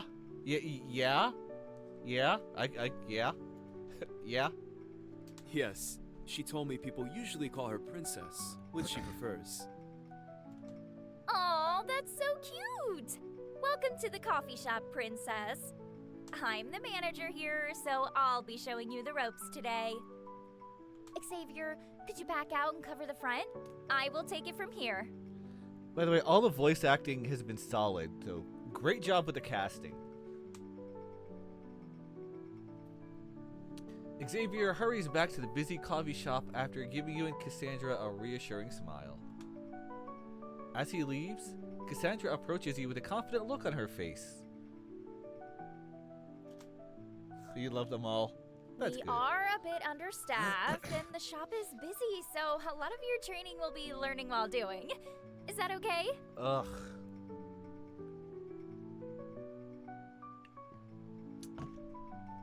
I know that pain. That can, the trial by fire, if you will. Sometimes it's really helpful and useful and amazing and gets you into it real fast. Sometimes it's so overwhelming and so much that you're just like, ah! And I've definitely experienced both of those sides. It all depends on the job and the management, and I will take that into. I will do that. Whenever a developer says, "Hey, you might want to save," that was definitely a hint. Or I'm gonna be promoting my RPG as well. I mean, it's mine. I have it set up, or any RPG, you know that it's time to save when all of a sudden, there's a save point nearby. A save point that wasn't there for, part of the dungeon. What could this possibly be for? It couldn't possibly be for, like, a boss or something major, could it? Nah. That works for me, I guess. Great! I'll teach you the basics of the cash register. That's where you'll start. Okay. What happened to that dude who interviewed me? I think his name was Doug or something like that. Oh, him?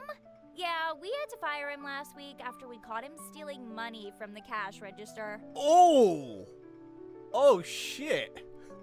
Wow. Wow. Yeah, that'll get you fired. Your first lesson of training is to not be like Doug. I think that's an easy lesson there. I will teach you some more lessons on the cash register. Follow me.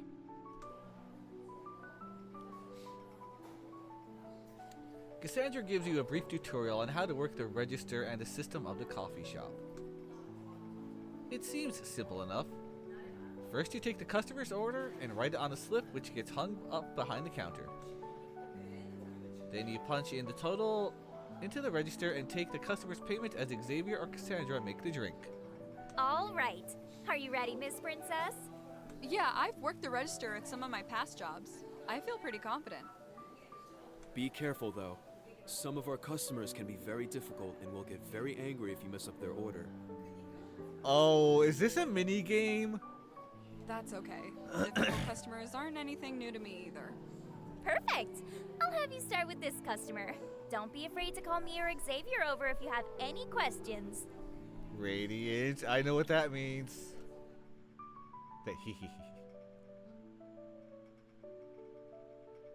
A difficult-looking customer approaches. Welcome to coffee. Can I get a name for the order?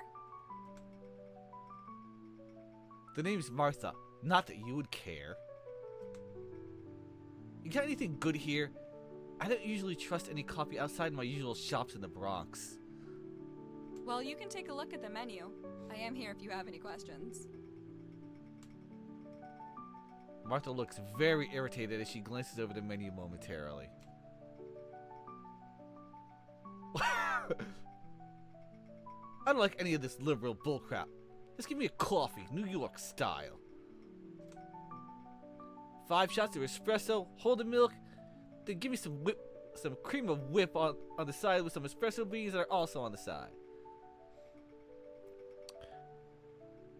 I should probably write this down.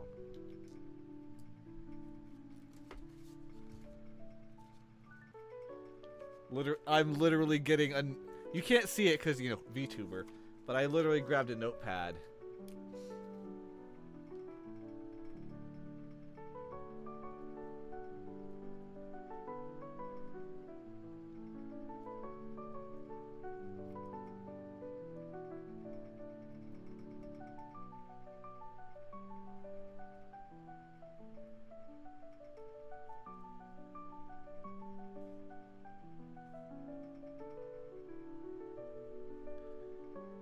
Cream of whip?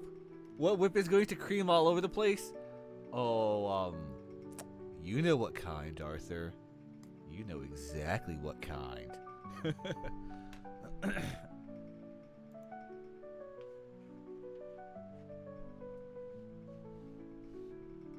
Actually, could I do whole milk? And actually 5 seems a lot, so let me just do 4.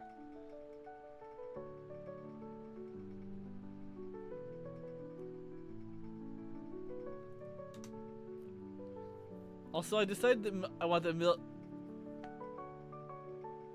on the side. No milk. It makes my stomach hurt. Alright, time to write down the order.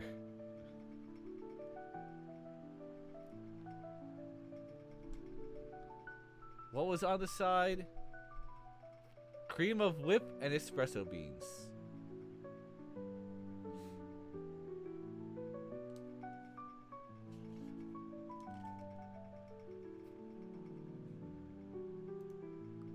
What kind of milk was no milk? 4 espresso shots. All right. I will have that coffee ready for you shortly.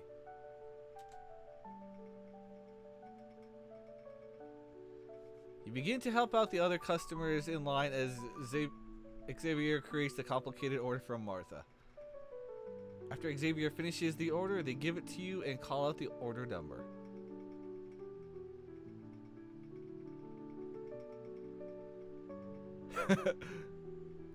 Well done! You actually got my order right. Martha hands you a $5 bill and walks off with a smile on their face. You pocket it while Xavier and Cassandra are looking and continue assisting other customers. Dang!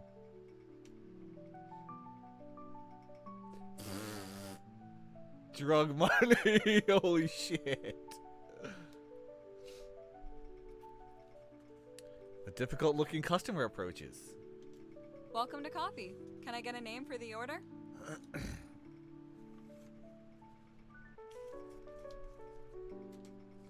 Greg. I need something strong today. I just got done with a 17-hour unpaid shift with my blue-collar brothers in arms. Damn! Well, you can take a look at the menu. I am here if you have any questions. Greg begins to grip his belt and squint at the menu with a confused look on his face. What in the goddamn hell is an Americano? I swear this country is going to hell with all this European bullshit. Let me just get a dark roast with some hazelnut creamer and 3 packs of sugar on the side.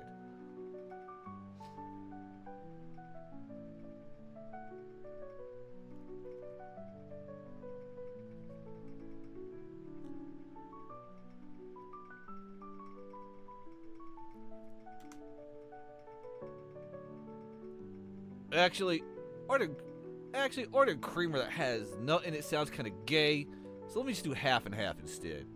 Wow, Greg, who fucking cares? It's hazelnut. You know what? Screw it. Ain't nothing wrong with being a little fruitcake as long as you voted for Bush. What the hell? What the hell? The writing in this is, oh my goodness, oh my goodness. Props to the writers. As someone who worked retail, they made bad customers too realistic. Yeah, so my first job was in a movie theater, and I worked both as an usher, you know, and a ticket taker, and also I helped out with concession, and you got some interesting characters. I've worked at theme park I worked at the Universal in Florida, both at Islands and the studios for many years before I moved to California, and there's a lot of people try to do a lot of shit. When I worked at the Mummy ride, which is an indoor roller coaster, they had a rule of no bags, no loose items. I cannot tell you how many people would say, it's not a bag, it's a purse to me. I'm like, lockers. Just put it in the locker. If you can't fit it into your pocket, put it in the locker. Like, no, it's a purse. Like, no, put it in the locker or put it in your pocket. Yeah.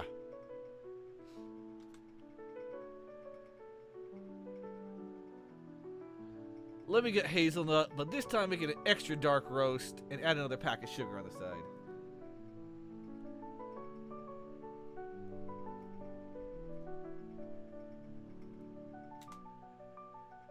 Alright. Time to write down the order. What kind of coffee creamer? Hazelnut. What kind of coffee? Extra dark. How many sugar packets? Overnight. 4. Thank Thank you for your business. I'll get to making that coffee right away.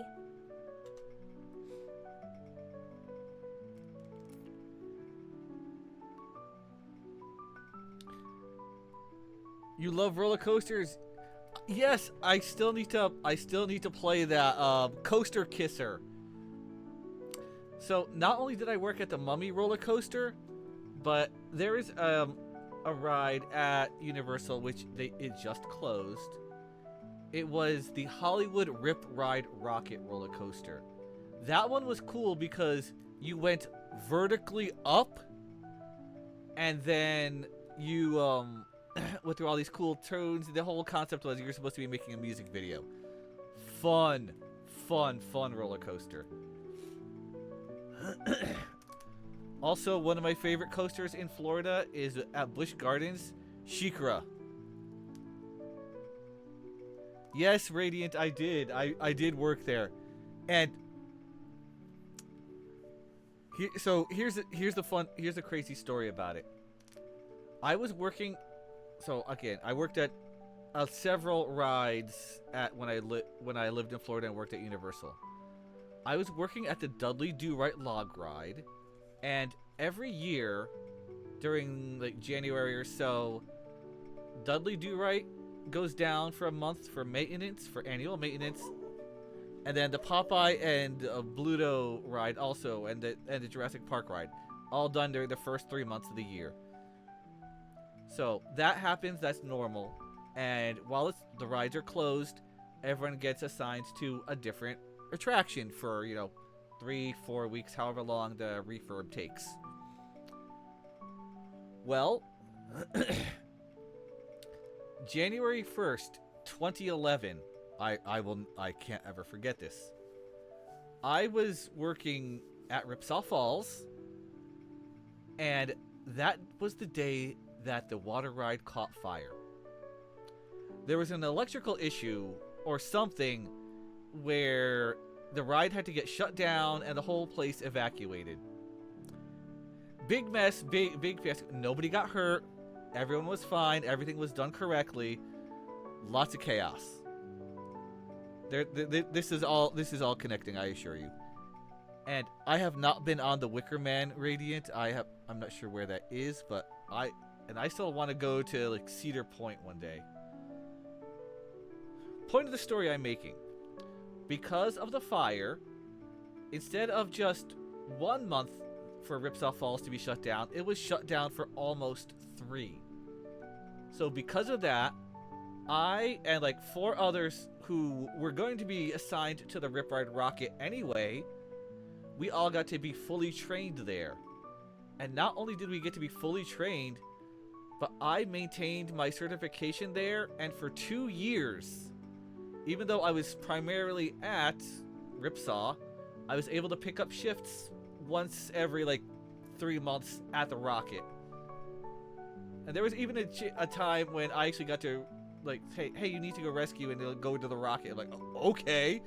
And they saw it was me, like, hey, go do the thing. And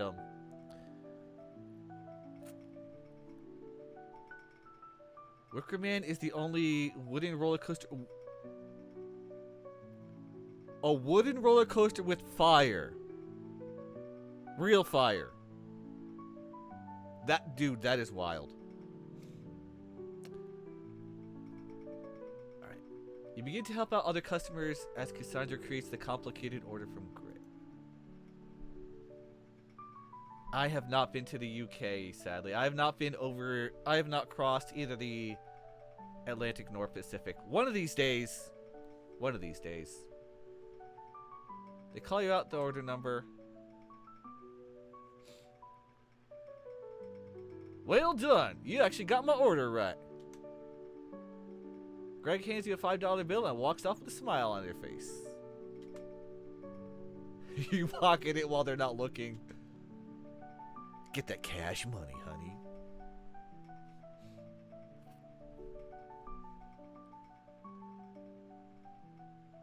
Oh, next customer. Let's go. Welcome to coffee. Can I get a name for the order? My name's Holly. I'm in big hurry to get to the meeting, so can we please make this quick? Terry texted me his coffee order and asked me to pick it up. Let me see what he said. Funny thing, by the way, having mentioned Revenge of the Mummy in Florida, that was one of the gags, in fact, is the whole thing of Brendan Fraser wants his damn cup of coffee, and everyone keeps stealing the coffee from Reggie, who's the assistant production assistant, and it's a whole mess. We had so many gags with it when we, because I was part of the opening crew, and there's still a lot of gags with it. Holly pulls out her cell phone from a holster in her belt and flips it open. She begins to push the buttons extremely slowly until she finally reaches the screen she wants. Girl, didn't you have a razor? Then she opens her purse and begins rummaging around for her reading glass. For someone who's in a rush, you sure are taking your sweet time, Holly. She finally finds them and begins to read out the order.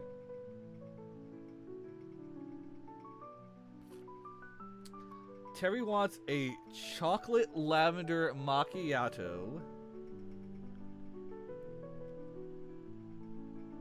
with 3 extra shots of espresso. Yeah, these people want to be like so wired, like wah! on the caffeine. Wait. Include the fact that he wants a caramel drizzle on the left side of the cup. And now for the changes. Sorry, he texted again, and actually he doesn't want it on the left side. Or the top. Alright, so no caramel drizzle. Time to write down the order. What flavor of macchiato? Chocolate lavender. How many extra shots of espresso? 3. Wait. Left and... I'm going to say left and top. Because I think that's what he said.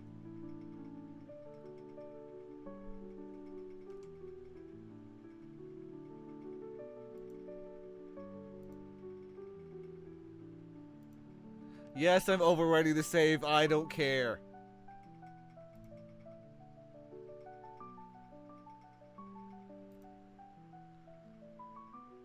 Thank you for your business.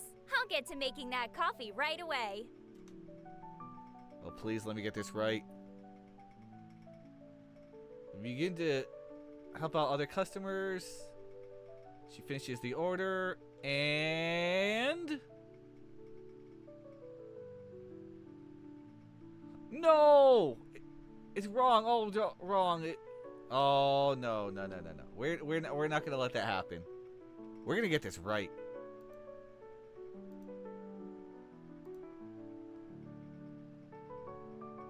Let's try right. I'm gonna get it. It's right in bottom.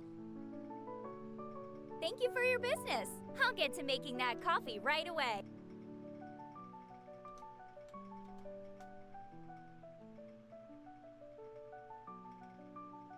Oh, there we go.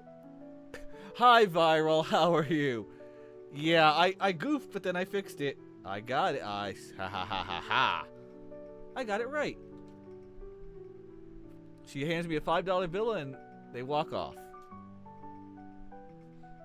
And I pocket the money again. Sneaking up that cash money.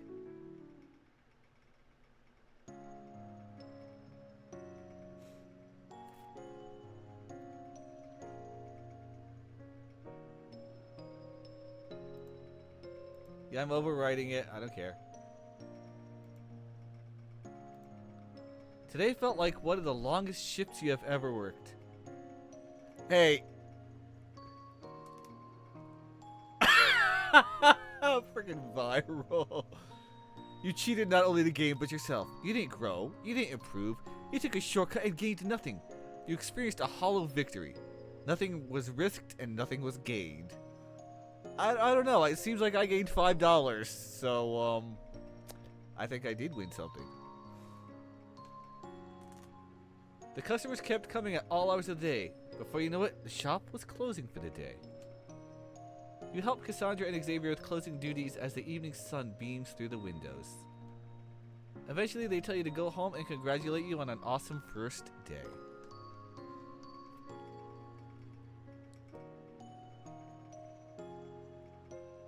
You use the last of your strength to walk home after a long day of work. Usually, you wouldn't stop and stare at your apartment building, but after so many near-death experiences, you weren't sure if you would ever see it again. After everything you have been through in the last 24 hours, to say you are exhausted is an understatement. Nothing sounds better than being able to wash up and relax in the comfort of your own home.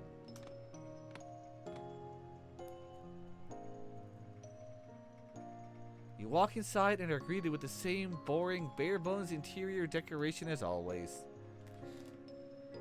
Maybe when you fix your financial situation, you'll finally get around to decorating this place. Man, I feel that. However, a part of you enjoys the simplicity of its current state. It's like a blank canvas with so many exciting possibilities. Well, no use thinking about it now. Time to wash up and get some much needed sleep.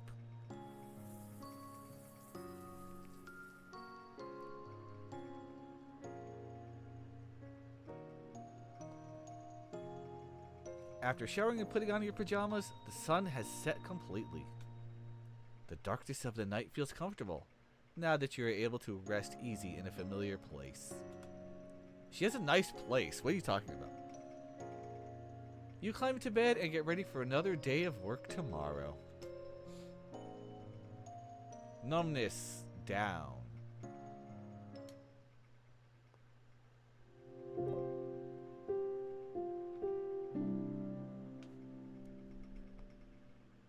Oh, this place takes place in 2004. Oh, cutscene. Alright, I should get going. I need to head to work soon. And I am going to take another quick little 3-minute break. I need to refill my water because of all that noise when I was talking like this. So I had to drain that, and I'm going to run some ads. I'm going to be back in 3 minutes.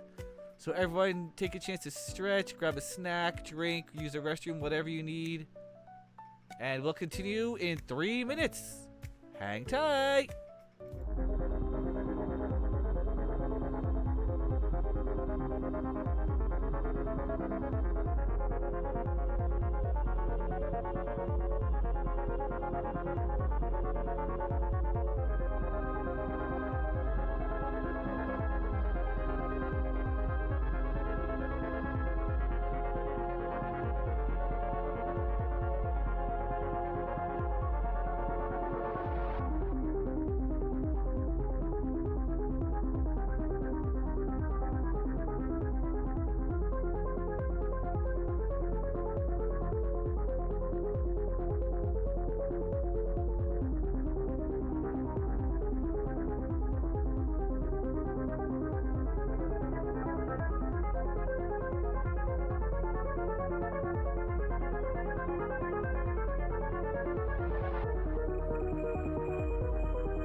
And welcome back, everybody! Welcome back.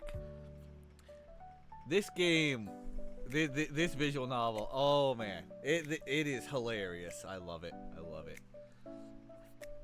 Kickstarter link is pinned and available. If you like what you see, back it on Kickstarter. Let's get this thing funded. Let's get those stretch goals stretched out and hit them in awesomeness. Come on, let's go. Alright, she needs to be heading to work. You climb out of bed and are greeted by the bright morning sun. Praise the sun! Shining out of your window. The new day brings you a new sense of renewed optimism about life. Now that you finally have hope for sobriety, it feels almost like a new person. I've heard that that is something that people go through. They feel like that.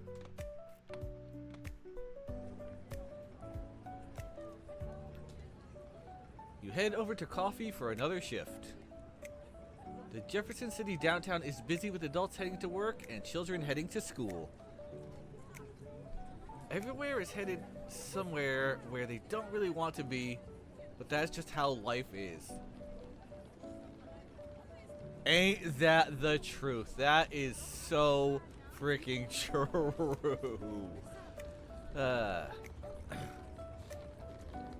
If you let the negative thoughts get you down, you just rot in bed all day, every day. Yeah, that's also true, because if you get hit with depression and you get that what's the point mode. Yeah. Sometimes it's worth it to push yourself out of your comfort zone.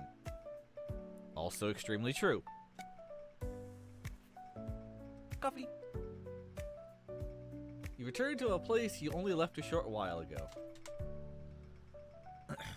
The morning sun shines on the tinted windows and reflects the city.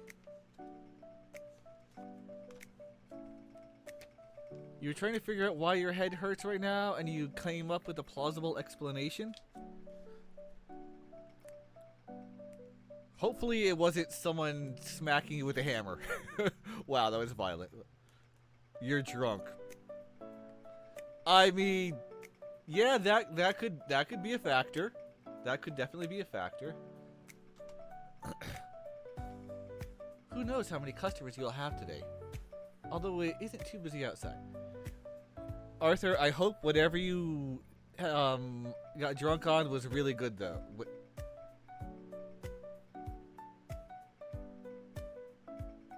What? You haven't had alcohol, but... What?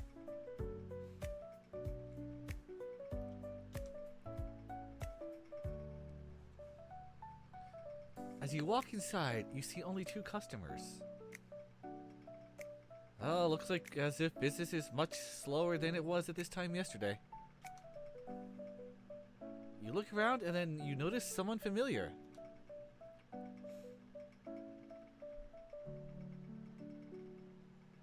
I'm just trying to figure out how Arthur, how? Xavier is cleaning some tables in the corner of the shop where nobody is sitting. You can tell he's been working hard because of how intense his focus on the task is. His dedication is admirable. It seems like he genuinely enjoys the task of cleaning. And some people do. I mean, I worked at theme parks 15 years. So I will be able to reflect a lot back on that. Cleaning is important. In fact, there are people who become managers and whatnot of the cleaning department. Someone's got to be in charge. You need it. And some people who work in what's called park services, they genuinely enjoy what they do. I knew this one guy when I worked there. He loved it. Yeah, he cleaned trash cans and bathrooms and this, that. But you know what? He always had a smile on his face. He was always super friendly, talking to people. Occasionally bring them up through VIP, because you can do that. You can absolutely do that. Not at every ride, but at almost any ride, someone from like the park services department, if they want to put someone through the express line, They can do that. From experiments you're familiar with, there are other ways to get alcohol in your system other than drinking it. Not a fan of cleaning women's bathrooms. Been there, done that.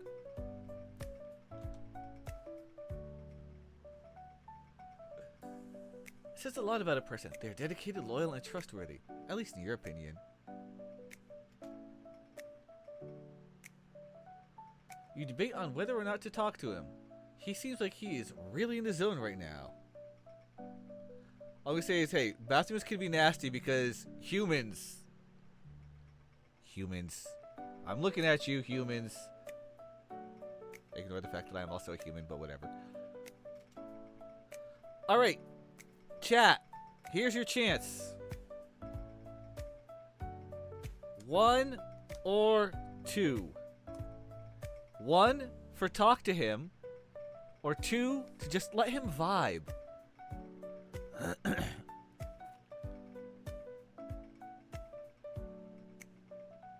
Oh, you've been distilling alcohol and the vapors have escaped. Yeah, that could do it. Okay, so we've got 2 votes for talk to him. Anyone else? Talk to him, vote 1. Let him vibe, 2.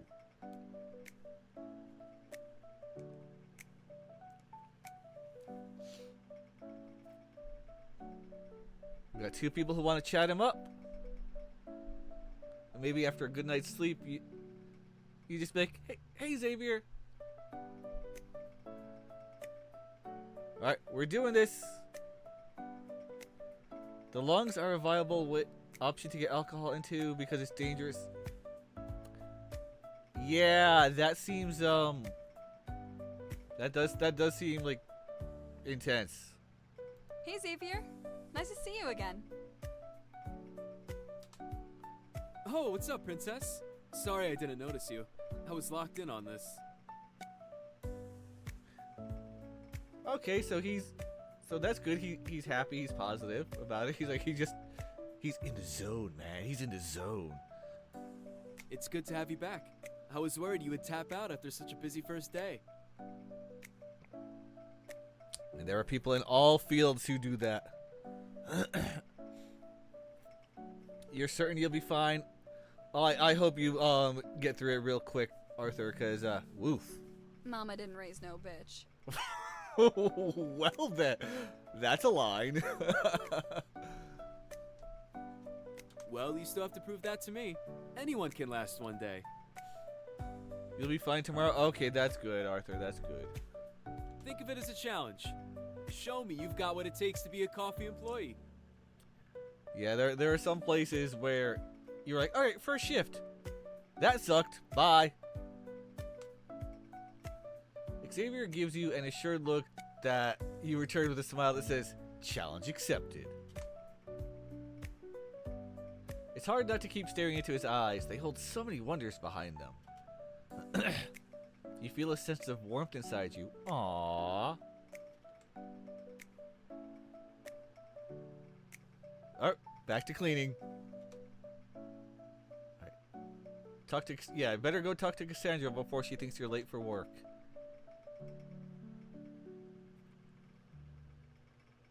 As you approach the staff room entrance behind the bar, you spot Cassandra walking out of it.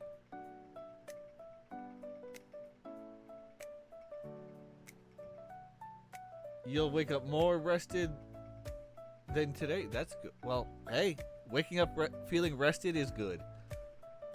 She heads towards you, looking as friendly as always. Hey, Princess. You got here right on time. And as gorgeous as always.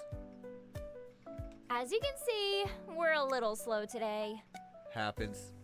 Tuesdays and Thursdays are always like this, but that makes it the perfect time to clean. Yeah, there's places like that. Lots of places. I pulled up a list of tasks on the laptop in the staff room. Go pick one and get started on it. Wow. A part of you naturally wants to talk back at people who give you orders, but you refrain from doing so.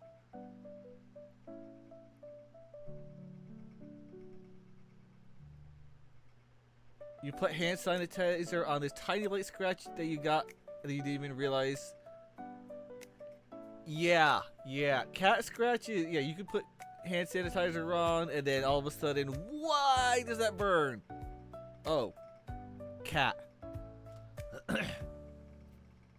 This job actually seems pretty chill. Nothing you've been asked to do seems unreasonable. Also, something about something about Cassandra makes you actually enjoy getting bossed around by her. I mean, she is cute. I mean, come on, she is cute.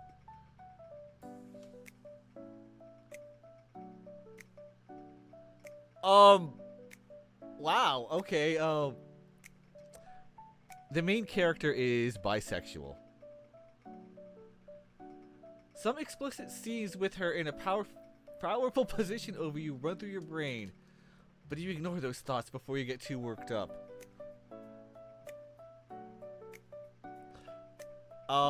Yeah. That. Most people would think that was super painful, but it wasn't really. Shut up. You can be an ass if you have an ass. Viral.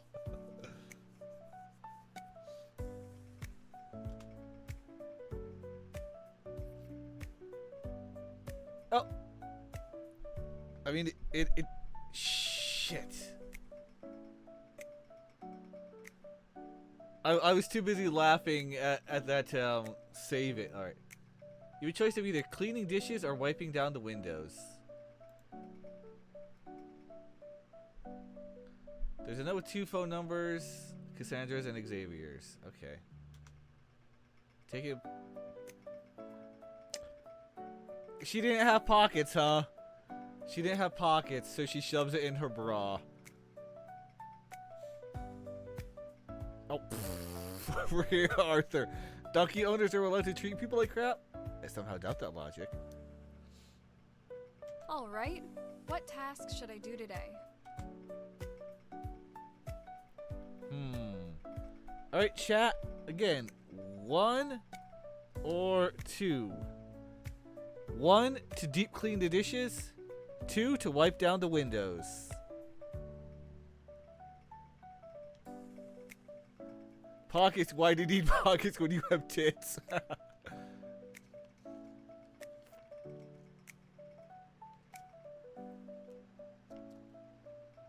Alright, deep clean the dishes seems to be the favorite. Anyone else in chat? If you want to hit 1 or 2, go for it. Looks like we're going to be doing some deep cleaning of the dishes.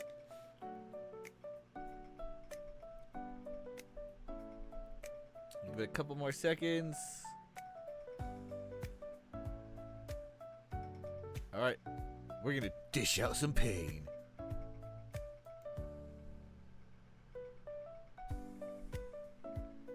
You walk over to the coffee bar and get started with cleaning the dishes. You want a nap? Well, Viral, Cassandra takes naps, despite being the manager. So if you want to take a nap, just become the manager. Because of the crazy busy day yesterday, you knew this would not be an easy task. However, it was worse than you imagined. The dirty dishes seemed endless. In games that are dating sims, your votes will always go to the sexual option. Fair.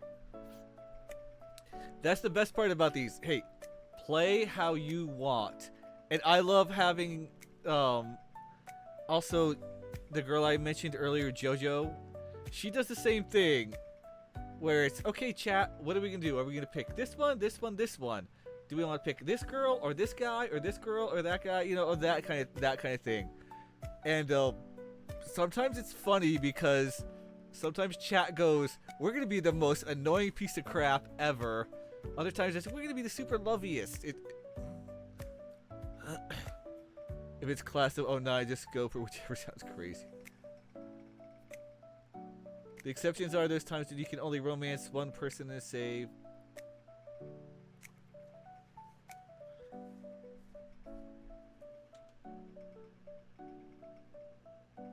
Scrubbing dirty cup after dirty cup was extremely boring. We got through it. Oh, numbness went up.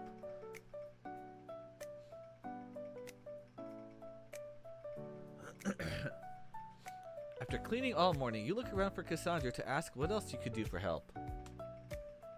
You notice only one customer in the shop. It's even slower than it was this morning. Honey Pop Momo, best girl. I actually have Honey Pop. Who was it? GOG? It was just giving away a whole bunch of games, and I think that was one of the games that was included.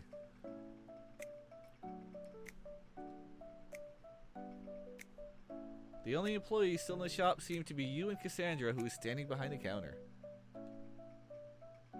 She notices you looking for her and walks over to talk to you. Thanks for cleaning today. You were a big help. Sure You thing. can leave now.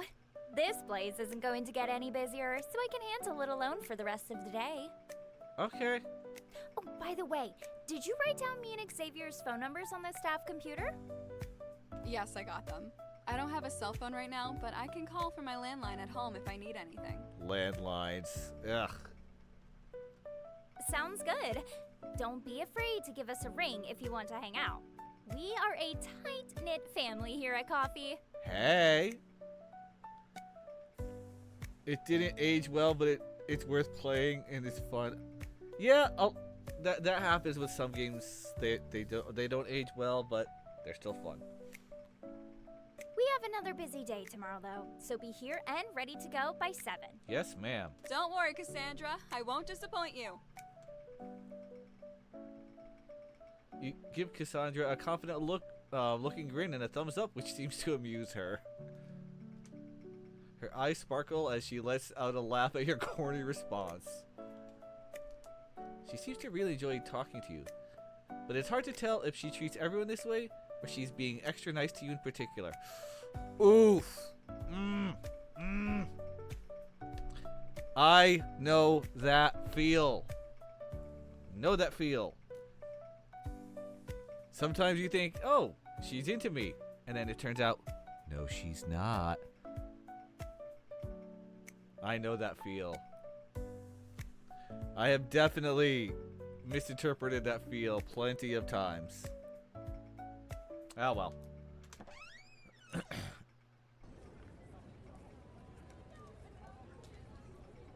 As you walk home, you observe the hustle and bustle of the city. Everyone seems to be heading out to grab lunch and then return to their desk job. You don't, because everyone is into me. Hey, Radiant, get it! Get it! It is a really weird feeling to already be done with work at this point of the day. Suddenly, you realize something. Why are you heading home? The more you think about it, sitting in your apartment alone really doesn't seem all that appealing. Hey, it's 2004. I've got video games. But I guess she doesn't. All you're going to do is think about taking pills and eat the little amount of food in your fridge. Maybe it would be better to do something fun around town. You try and think of a fun activity that you can do that doesn't cost money. Oh, I see what you did there, Radiant. Kirby Air Ride, which came out in 2003. And then, now I know there's the new one that just came out or got announced or whatever it was. Because I know you've been all excited about that. As for fun activities you can do that cost money, that depends on where you live. In the city, in downtowns, oh, there's plenty of stuff. In suburban areas, it's hit or miss, and of course, rural areas, you don't have much. It comes out November 20th. Okay. Yeah, a lot of people were excited to see the Kirby Air Ride, either the sequel, remaster, release, whatever, but new Kirby Air Ride. November.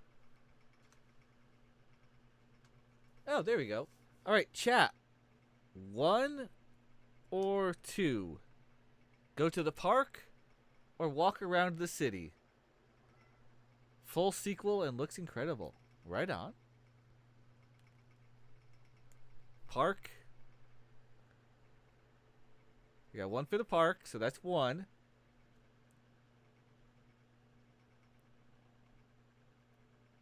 Trust you on this. That almost makes me want to save to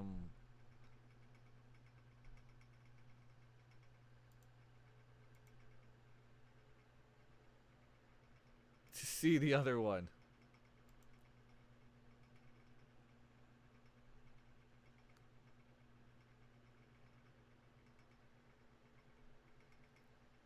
All right. I trust you, Radiant. We're going to the park.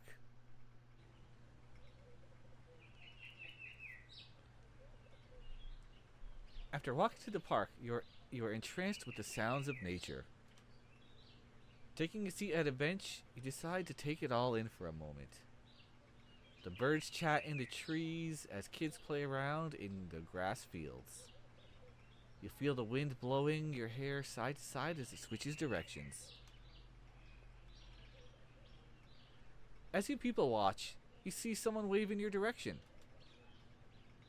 You awkwardly turn around to see if they could be looking at someone behind you, but nobody's nearby. They begin to approach you, and as they do, you begin to recognize them from your past. This could be good or bad. Princess! Wow, I never thought I would run into you here of all places. Oh, she's cute. Do you still go by that name? I remember you getting mad when I called you your real name once. Yeah, I still prefer not to be called that. Princess is just fine. I'm sorry to ask this, but what was your name again? Oh, I know that feeling. I know that feeling. Oh, that's no problem. It's Jane. I wouldn't have expected you to remember that. We hardly knew each other back then. She's cute. Her name begins to uncover some forgotten memories stored in the back of your head. You remember her from your high school. She was a grade above you and was in the marching band and science club. Okay, so I'm guessing that if you chose the other one, you either wouldn't meet her or you'd have to meet her at like a later stage in the game.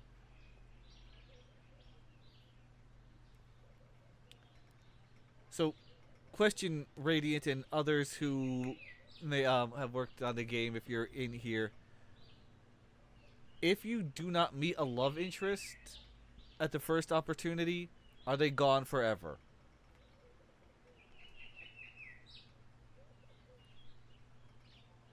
Because I know some are like storyline, but so you can meet them again at a different point.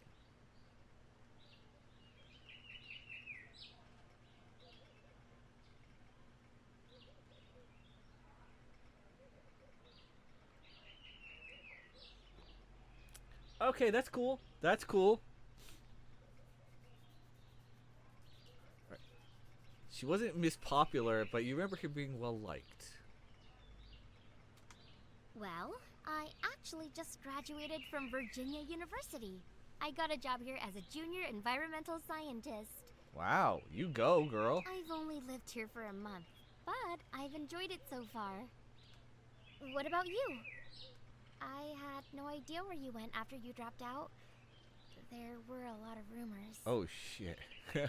Yeah, I figured. Well, here I am. I wouldn't say I'm thriving by any means, but I'm surviving. Oof. Well, I can't imagine how hard it must have been to live on your own at only 16. Jeez. You are very brave. Yikes. Yeah, some people have had to do that. Not me. I didn't move out of my parents' house until I was like 23, 24, something like that. Yeah, it's different for everyone. Life is a thing. Even though you only spoke a couple of times before this, Jane seems to genuinely care about your well-being. This is hard for you to process. It is crazy to think about how different your lives have turned out. She could have easily just written you off, pretended she didn't know who you were, but she went out of her way to speak with you. Well, she's just sweet, I guess. The other shocking thing is the way her appearance has changed.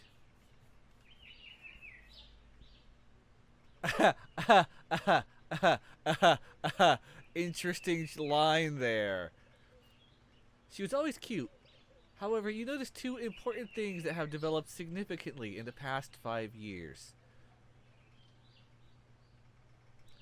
Oh, the many ways that could be translated.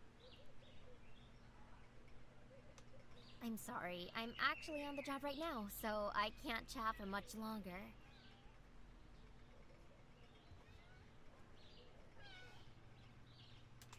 Could you write your number down for me? I'll try and call you so we can find a day to get properly reacquainted. Wow, she moves fast. Sure, I don't have a cell phone right now, but I can give you my landline. Jane pulls out a small journal and writes your number down. You notice how it is organized with tabs and color-coded. It suits her personality. Her handwriting is very elegant and legible. It looks more like the writing of an author rather than a scientist. Thanks, Princess. I hope we can hang out soon. She's adorable. Life sure is strange sometimes. Damn straight. You're damn right about that. You sit and enjoy the park for a while longer until heading back to your apartment. 75. Okay.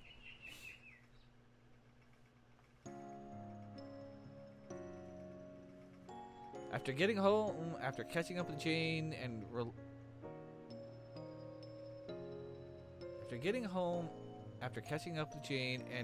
for a while in your living room.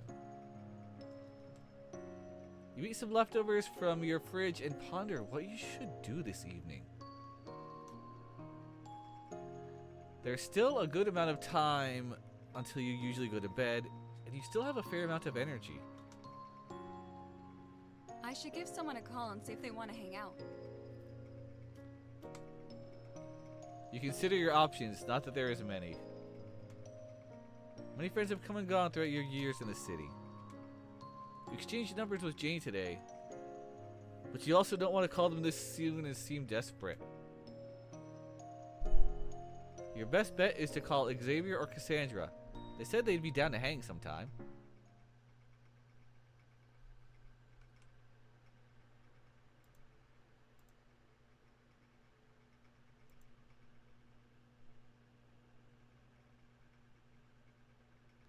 Her facial expression moves. Interesting. Oh no, they both do. Alright, chat.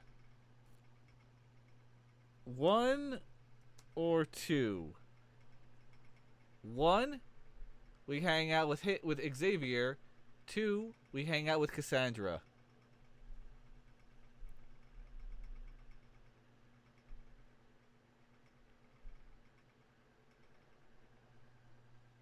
Radio says 1. Any other votes?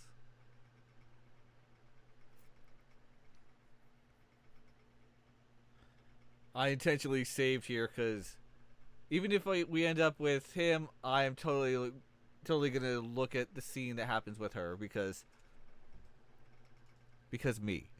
That's why. Because I want to see what happens. Oh, looks like you're getting another option later. Okay. Anyone else going to vote?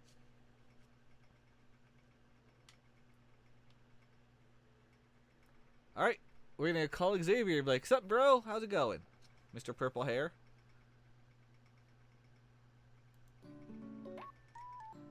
You decide to give Xavier a call.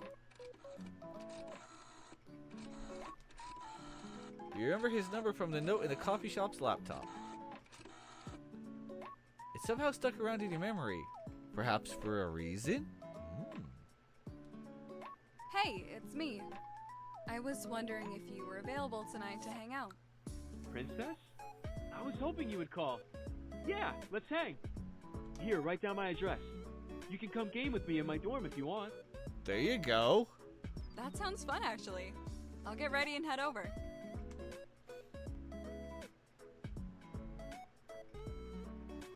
You find a pencil and paper and write down the address of his dorm building. Next, you find your trusty map of the city and sketch out your route. Oh, old school, man. Or MapQuest. You would use MapQuest and print out the directions. If you're old enough, you know that reference. You know that all too well. That's what you did.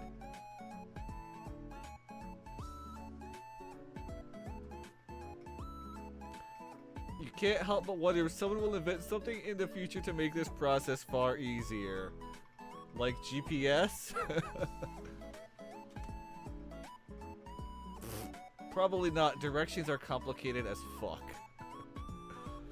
Oh, I remember getting directions like, okay, you have to turn right after the 7-Eleven. There's 3 7-Elevens on the pathway.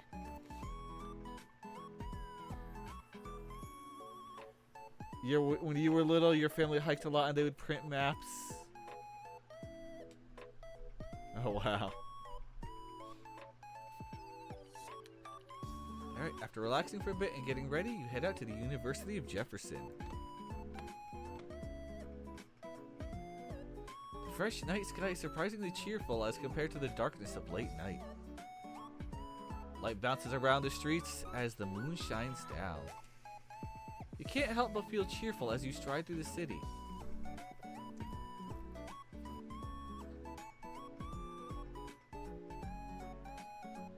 After getting a little lost walking around campus, you eventually make it to the Northwest dorm building.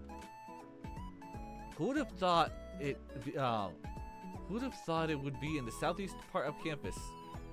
Must be a traditional American thing. Naming shit even if it makes no sense and being like, deal with it. Yeah, the Northwest dorm building in the southeast part of campus. Beautiful.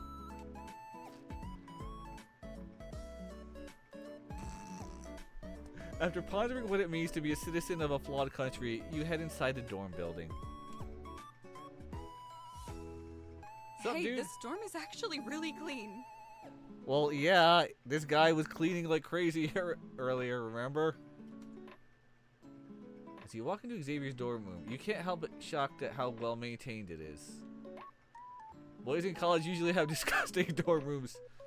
If you're lucky, they wash their bed sheets once a year. Gross. But this is one of the cleanest you have ever seen by far. Well, I don't just clean at coffee, you know? It's like therapy to me. There are people like that. Whenever I start thinking about the future too much, or how I'm gonna afford tuition here, I clean.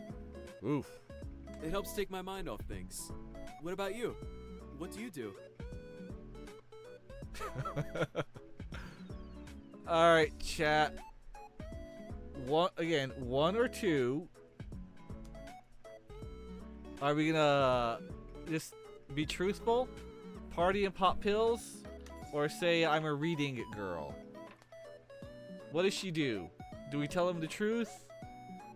Or do we fabricate?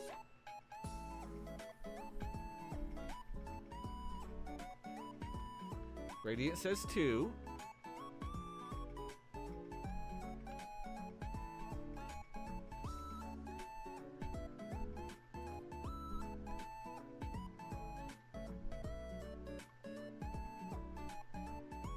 Give a few more seconds if anyone wants to chime in.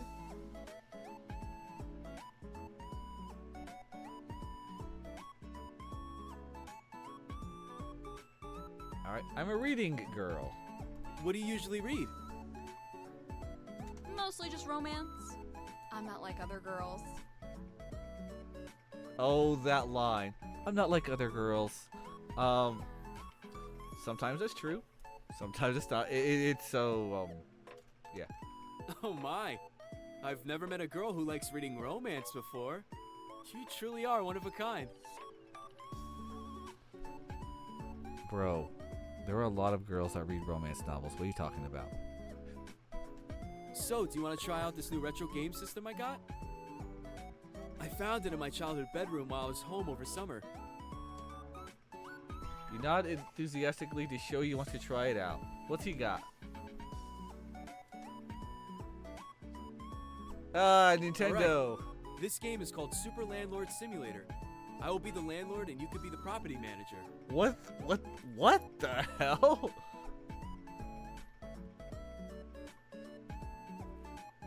Is that, obviously that's not a real game. But what, was there a game like that? Like, I think loosely of Sim City, but also... Is that what that's kind of supposed to be, loosely inspired by SimCity? Basically, the more families and minorities we evict and replace with rich white guys, the higher our score will be. Gee, wow. Damn. Mixing modern social commentary in such a way that...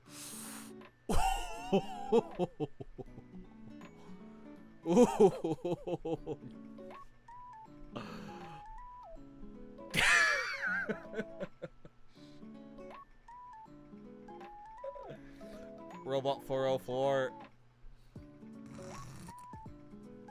Alright, let's move on. Wow, that is shockingly realistic. How do I play? Am I sharing a brain cell with her, with Princess? Because, seriously.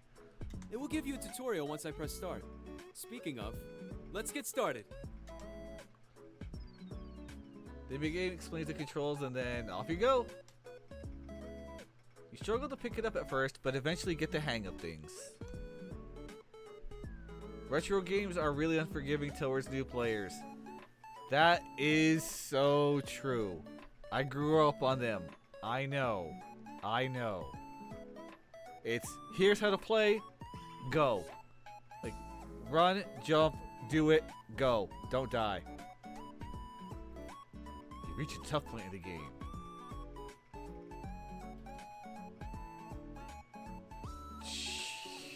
You inform a single mother of 3 that you are raising her rent by $500 and charging a $750 cleaning fee that she has to pay right now to not get evicted.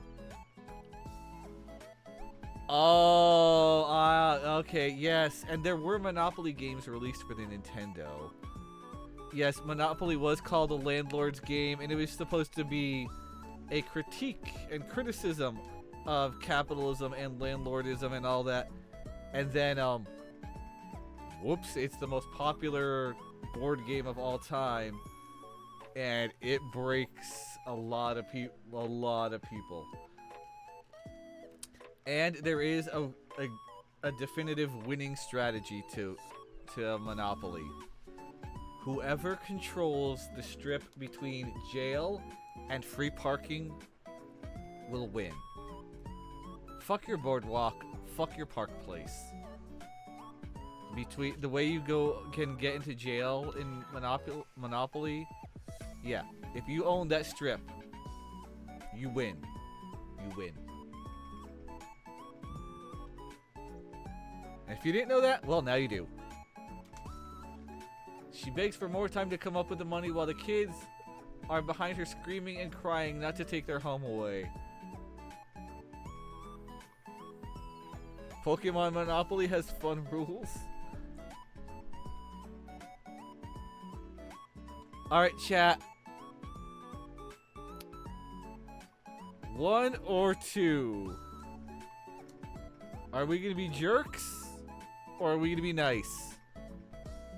1 for call the police, 2 to give them some time.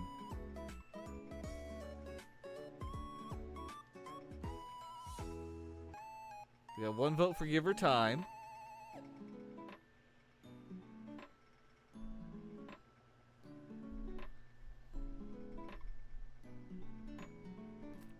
I'm sure playing this again, watch there be votes for kill the police, call the police, call the police.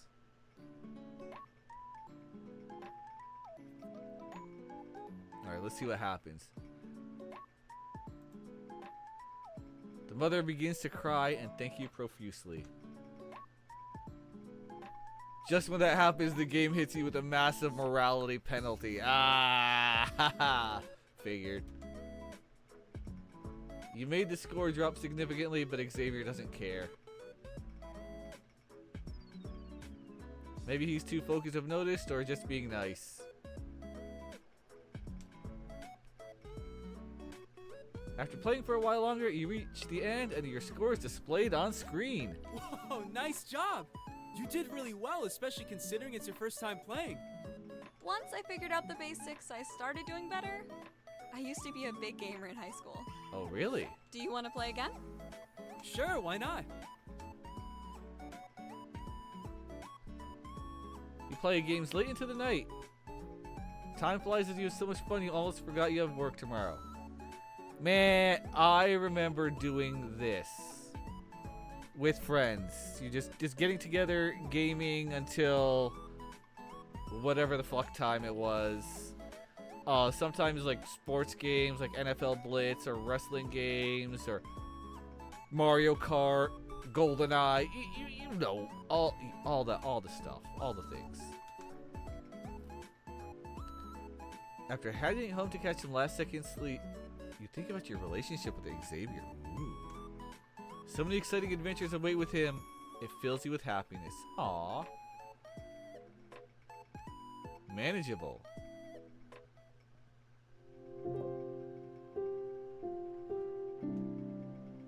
Well, we're gonna keep going. I'll see what Cassandra does on her own terms. The first time you gamed all night long was in middle school, playing as a hamster pet sim. You wake up at 6 a.m. No need to dilly-dally. You decide to get ready and head to work.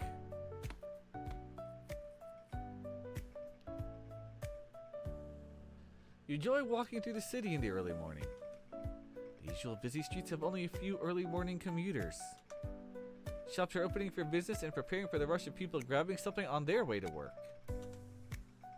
It's like the calm before the storm. Yep, I know that feel. Here we go. Coffee has not even opened yet. You did get early, but didn't expect to be the first one. Just as you think that, you hear someone walking towards you from the alleyway. Good morning, Princess. Hey, you. Good morning. Hope you weren't waiting out here too long. I was just taking care of some stuff in the back.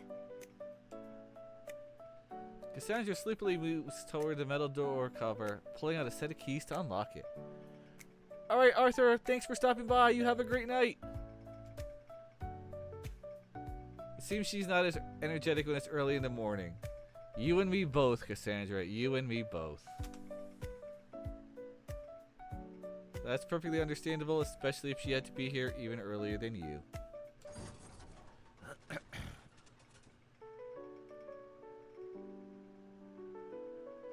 You enter the shop and are surprised to see everything set up already. Cassandra must work hard to be able to do all the opening tasks by herself.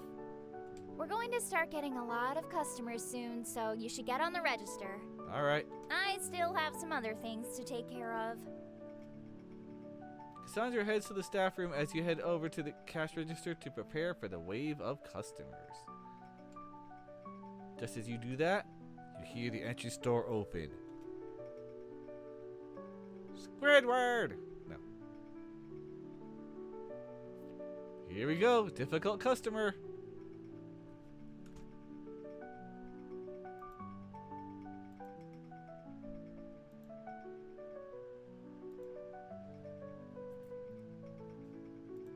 Welcome to coffee.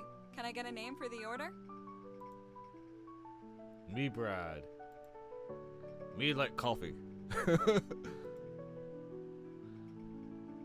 Brad takes one of the to-go minis and looks at it with a blank expression on his face.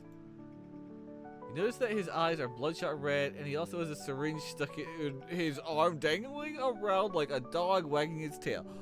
Okay! Brad hungry. Brad so hungry.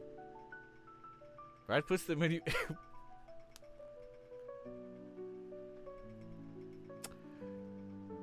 That's, I mean, that's one way to get fiber, but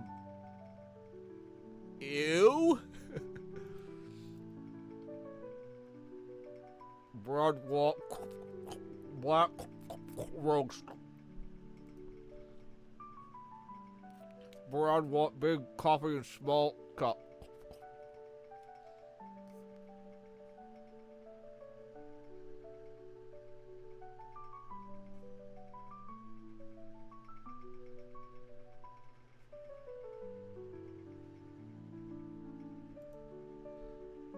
Coffee big. Brad big. Brad want biscuit.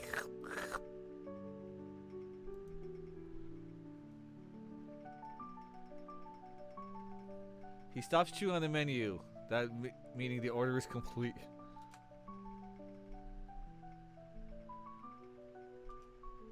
Alright, what size cup? Small cup.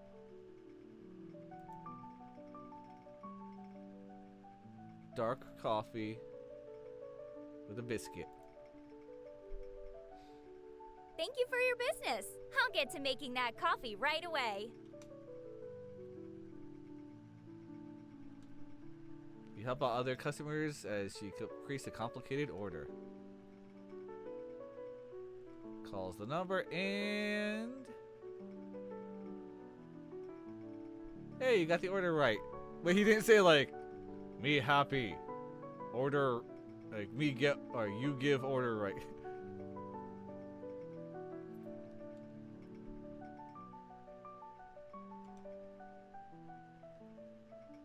Alright. Drug money. 20 bucks. Yay. Here we go. Next customer. Welcome to coffee. Can I get a name for the order? That is a funny idea. Hey, go for it, man. Go for it.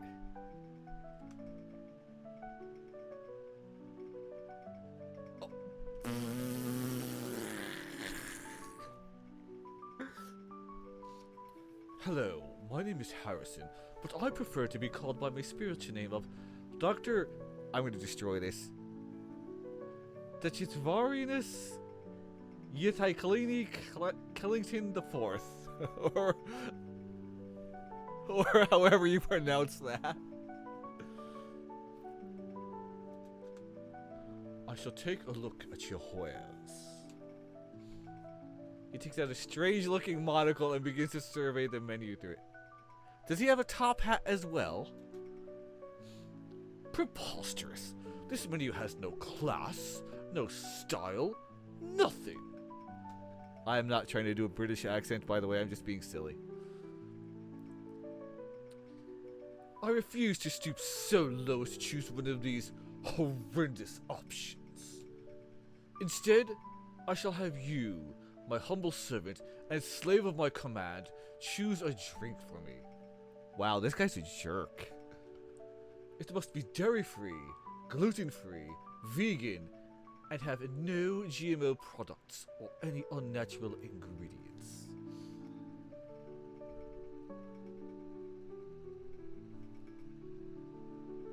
Oh boy. No dairy. No gluten, vegan, no GMO. Oh boy. Make sure to pick a drink with class as well. I don't want to be mistaken for a commoner. Well, this'll be fun.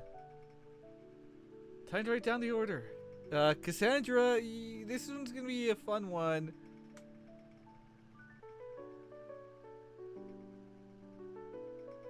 Oh, frack. You know what? You know what? Fuck it. Chat. 1, 2, 3, 4. Pick one. 1, 2, 3, or 4 for the Cortado, cappuccino, latte, or Americano. Hair serum is if the the Milady meme was a person. Okay. Something sounds like the first choice is what this guy wants.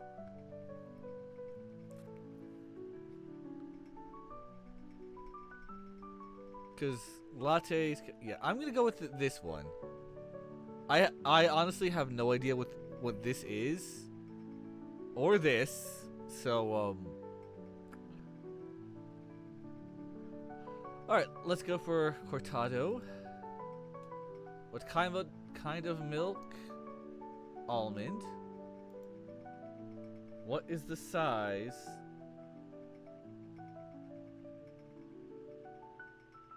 We'll go with, he doesn't really say, so let's go extra large. Well, Thank you for your business. let's I'll hope get for to the making best. that coffee right away.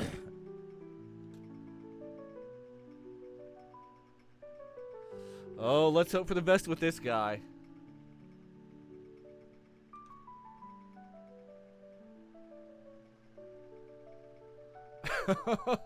It was wrong. Bro, I don't know. I wouldn't. I have no idea. I got the non-dairy gluten-free vegan. That's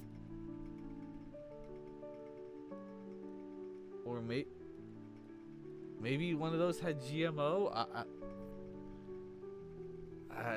Must have been the coffee choice. Oh well.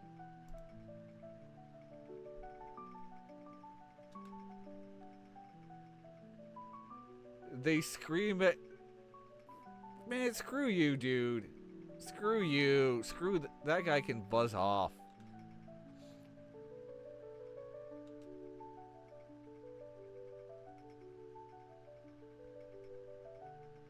Here comes another one. Welcome to coffee. Can I get a name for the order?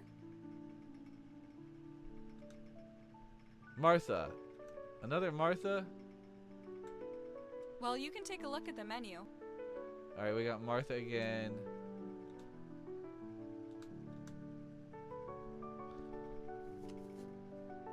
Oh, I wonder if this... 5 shots of espresso, whole milk.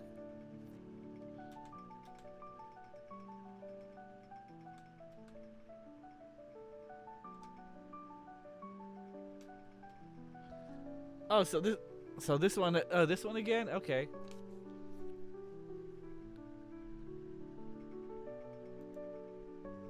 No milk. And 4. All right. I will have that coffee ready for you shortly. All right.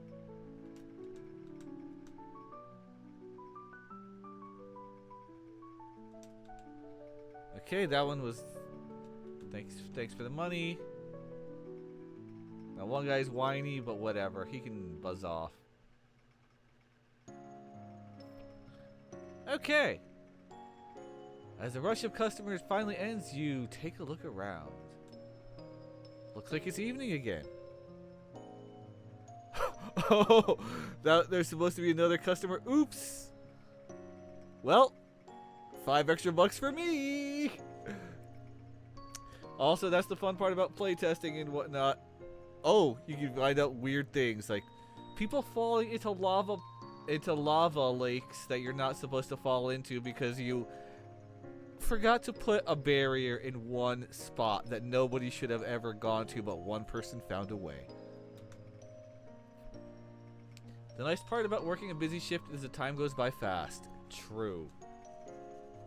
But you're exhausted. Also true. After finishing your closing tasks, you say goodbye to Cassandra and Xavier and head home.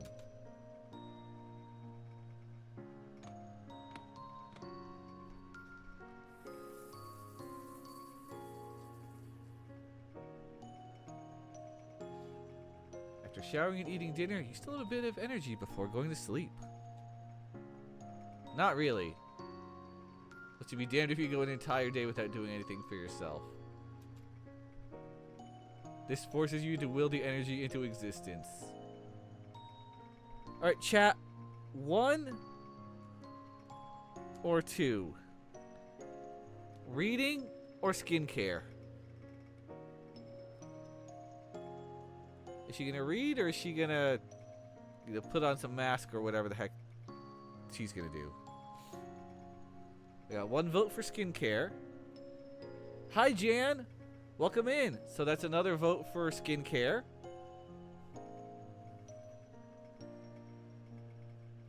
Thank you for the first time chat.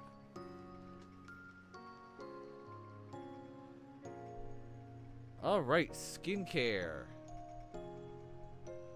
My skin is feeling super dry right now. I should do my skincare routine. You take your products and lotions out of the bathroom and begin to lather yourself. Moisturizing your skin makes you feel like a whole new person. All the negativity is covered up and rejuvenated by the various products on your skin. You fall asleep feeling clean, fresh, and relaxed. So fresh, so clean. Wow, numbness is down.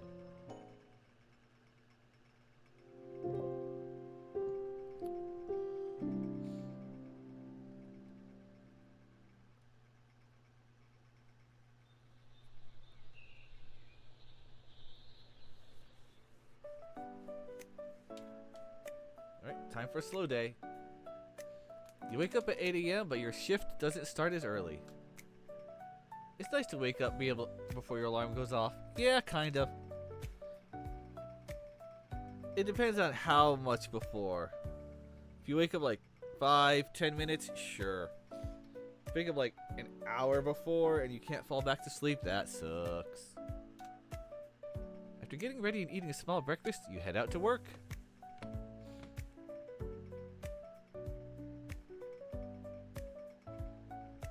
You walk quickly through downtown and arrive at the coffee shop.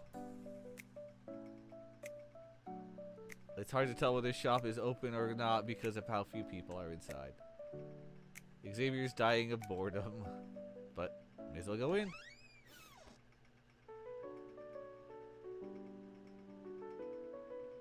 You say hello to Xavier and an old man slowly slipping his coffee in the corner. The only customer in the shop. Alright. Hey Cass, you got anything for me? Oh, you're sleeping. Yep. You can't tell if she's sleep deprived or just sleepy. Her mind is elsewhere.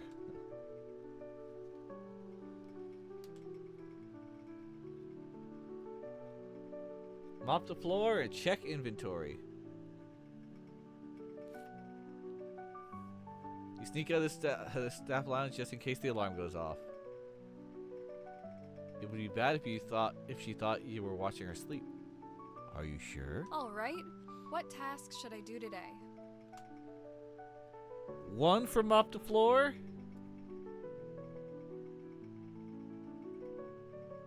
Or 2 for check inventory.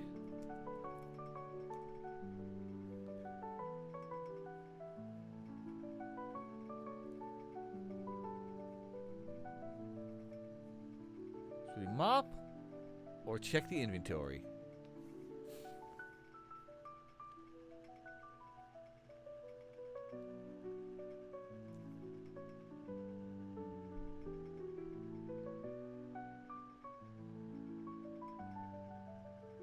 Well, let's mop the floor since there's nobody.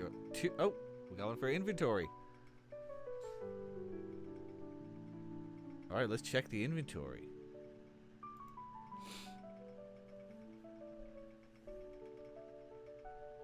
You pick up the checklist from the supply closet and begin doing inventory on all the supplies behind the coffee bar. Even though this seemed like an easy task, you quickly realize it would be much tougher than you expected. You have to count so many things: cups, espresso, coffee beans, syrups. The amount of supplies needed to run a coffee shop is truly astounding. Yeah, that's true for pretty much any business. You're able to finish the inventory, but you developed a headache in the process. Uh-oh.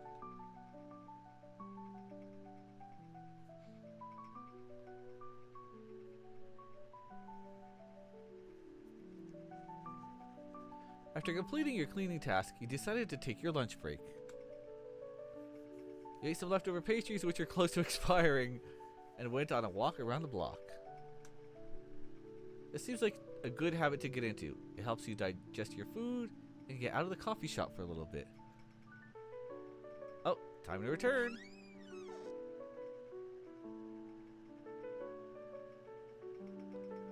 Nothing has changed, still slow. Cassandra is not around. Or nodding off. We'll see. Hey, Princess. Cassandra told me that you can leave now. I'm going to leave soon myself, but I still have a few things to take care of. Okay. Well then, guess I should head home. See you tomorrow. Looking forward to it. Have a good rest of your day.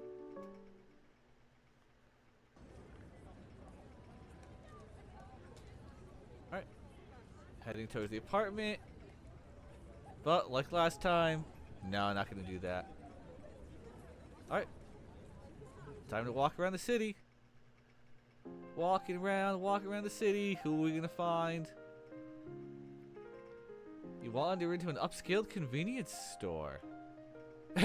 Taki. Gee, I wonder if that could be Pocky. Big noodle ramen. I guess the poached potato, whatever. That's cute. Usually you like to grab a snack and sit at a table and people watch through large windows. Today you just kind of wandered here on a whim. You already ate some leftover pastries at the coffee shop. It has been a while since you have been here, though. The only reason you came here before was because it was so close to your previous job. As you walk up and down the aisles looking at new items they have, you notice something. A man is looking at you through the corner of his eye. Once he sees you notice this, he begins to approach. And I see what you mean, Radiant, about how you'll meet them one way or another. What's a fine lady like you doing here all by yourself? Wow, he's bold. First of all, that has got to be one of the worst pickup lines I have ever heard. True. Second of all, I'm shopping for groceries. Is that really so strange to do alone? Ooh, shots fired. Okay, you got me. That was a super lame line. I just couldn't think of anything better to say. At least he's honest. The name's Felix. Let's just start this conversation over again and pretend I wasn't being a creep.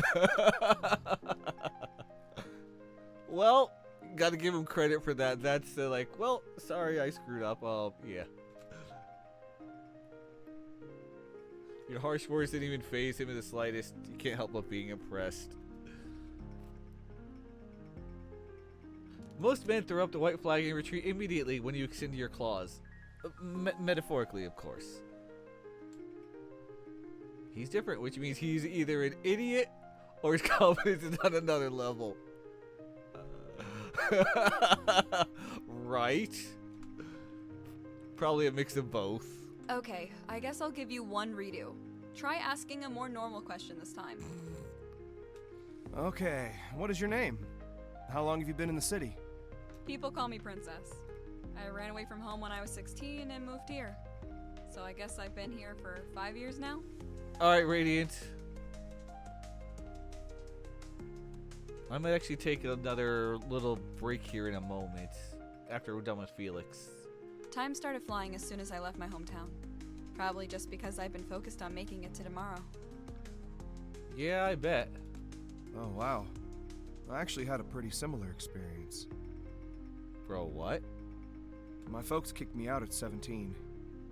I worked a bunch of odd jobs until I got my current gig as a bartender. Dang, dude, that sucks. I haven't talked to him ever since. Is it the same way with you? My dad tries to get in touch with me every now and then, but it's never for anything good. Oh boy. I was never really close with my family anyway. Dang, they stand in silence reflecting on their pasts. Although your initial judgment was he was another creepy dude, there seems to be a lot more to him. He's handsome and confident, but he's probably hurting just as bad. Aww. Sorry if I made it weird again. I have a habit of doing that, if you couldn't tell. If you give me your number, I can give you a call to hang out sometime. Wow, he's definitely forward. Third time's the charm, they say. I just need one more chance, and I promise to be as normal as possible. Uh-huh. Well, I don't usually do this, but you seem innocent enough. Fine. I'll write my number down. Well, okay Don't text then. me though. It's a landline. I don't have a cell phone right now. You write down your number on a receipt in Felix's pocket. Thanks. I promise you won't regret this. He flashes a smile and prays to the other store like a schoolgirl. What the? Bruh. You can't help be flattered how happy he was to get your number. Only time will tell what his intentions with you are. But he seems much different than the usual creeps who hit on you. It wouldn't be fair if you didn't at least give him a chance. Or would it? After walking around for a bit longer and people watching out the window, you decide to head back to your apartment.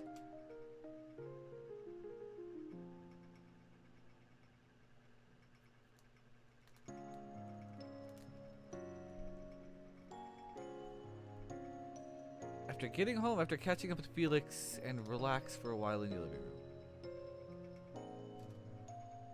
You heat up some frozen...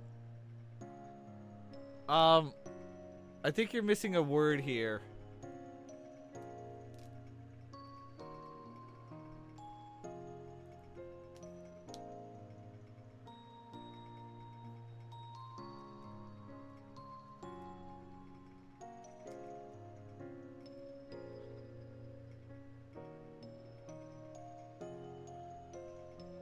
Pretty sure that's what it's supposed to be, is frozen food from your freezer and ponder what you should do this evening. You think about visiting one of your friends. I should give someone a call and see if they want to hang out.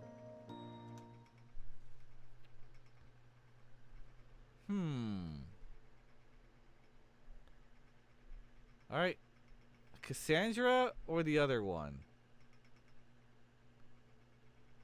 I'm gonna pick Cassandra.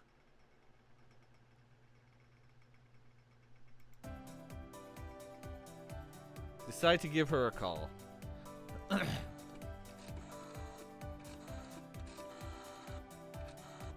Oh, should I pick the other one?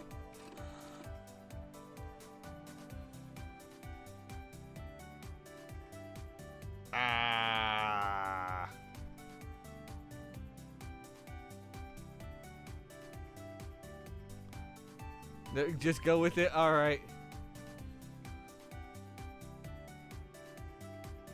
You remember her number from the note in the coffee shop laptop. Hey, Cassandra, this is Princess.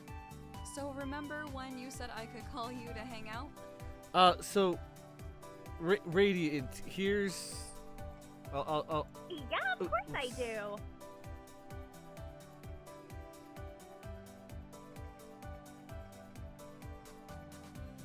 Right here, I noticed it said you heat up some frozen from your freezer. I think that's supposed to be frozen food.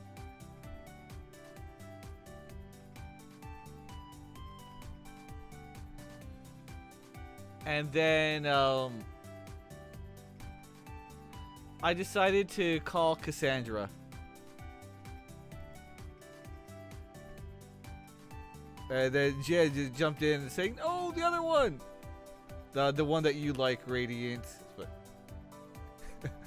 so, all right, let's go with Cassandra then. Let's see what's up with her. I'm actually headed to the West Side Bowling Alley. Do you want to meet me there? Oh, this was a good choice. I love, like, me personally, I do enjoy bowling. Yeah, Bowling's sure. fun. That's actually pretty close to where I live. That works great then. I'll be there in around 20. Well, this will be fun. It's been a while since you've gone bowling, but you remember being better than expected. Can't say the same about me, my own self. I'm probably still pretty terrible, but it's fun. It's only a 10-minute walk, so you have some time to relax.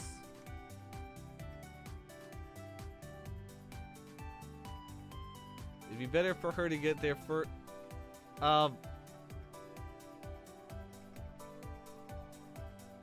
Wrong there.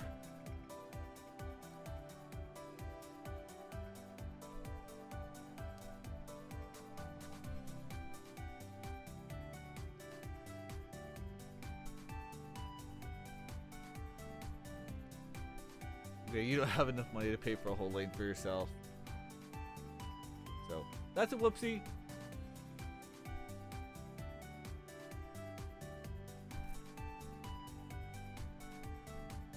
After relaxing for a bit and getting ready, you head to the West Side Bowling Alley. Scott has fixed both. Alright, cool. I remember during the recent play test, when someone was play testing my game and she caught all sorts of little errors. I'm like, fix that, fix that, fix that, fix that. Post the patch on it, so yeah.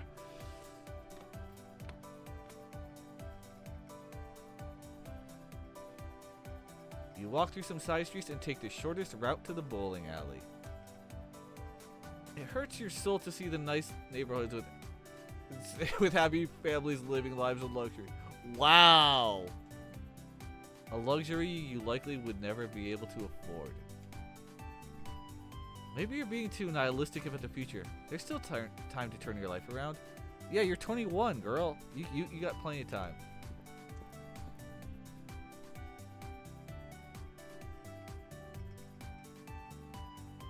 After a short walk, you arrive in the historic district. A lot of the nightlife activities that existed in Jefferson City happened here. Not that there were all that many. It's one of those very few areas that has bars, clubs, and some late night food places. Oh, and the bowling alley. Although this is the first time you've ever visited it. Hey, she's cute in this. After walking inside, you rent some shoes and then spot Samantha.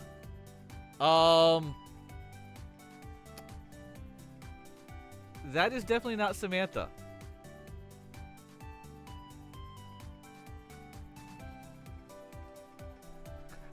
That is definitely not Samantha.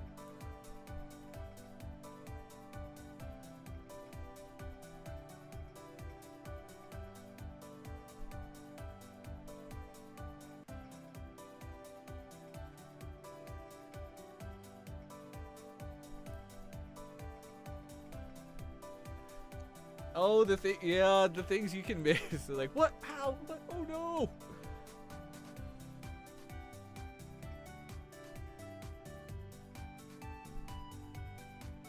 Astro Bowl, though. It seems like she's a little anxious just waiting around for someone all by herself. Aww. There's some scary looking dudes around here. After you rent shoes, she sees you and waves from a distance as you walk toward her. Hey, Princess! I'm so glad you could come. Are you ready to bowl? Yeah, of course. It's been a while since I've done this, though, so don't judge me if I suck. Right? I could give you some pointers if you want. I really love bowling, and I've been doing it my whole life. Oh, she's gonna whoop my ass. We should get started. We only have this lane for an hour, and I want to try to get 2 games in. You take a seat and Cassandra takes her turn first. She takes out her own bowling ball with a custom design from a bag she brought. As she approaches the lane, she has a fiery look in her eyes. Her wind-up is massive as she catapults herself toward the pins, stopping right before the line. The pins were obliterated as the word strike appeared on the TV with a goofy animation. You have never seen anyone throw a bowling ball with such force. She is truly a gifted bowler. All right, your turn, Princess. You stand up and pick a random bowling ball that fits your hand well enough. After getting into position, you try and think of what your strategy will be.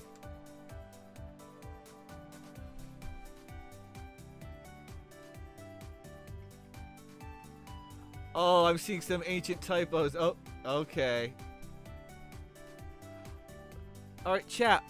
1 or 2. Throw the ball as hard as you can, or try to be accurate.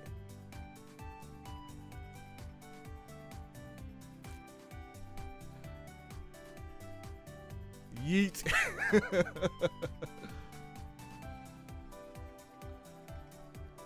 That's my style exactly, Radiant.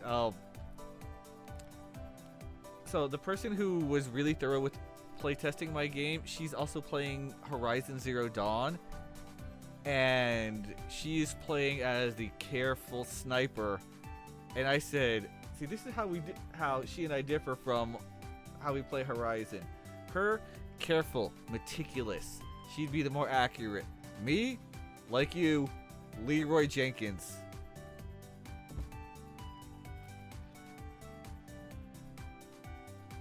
You force yourself to use the full extent of your strength, but the results were not like Cassandra's. I do this all the time. I mess up how I type strength. Or Rising Zero Dawn. Hey, Aloy is great. I like her. The ball went really fast, but also went straight into the gutter. Whoopsie! After you see this, you have a realization. This is the first time you bowled without bumpers.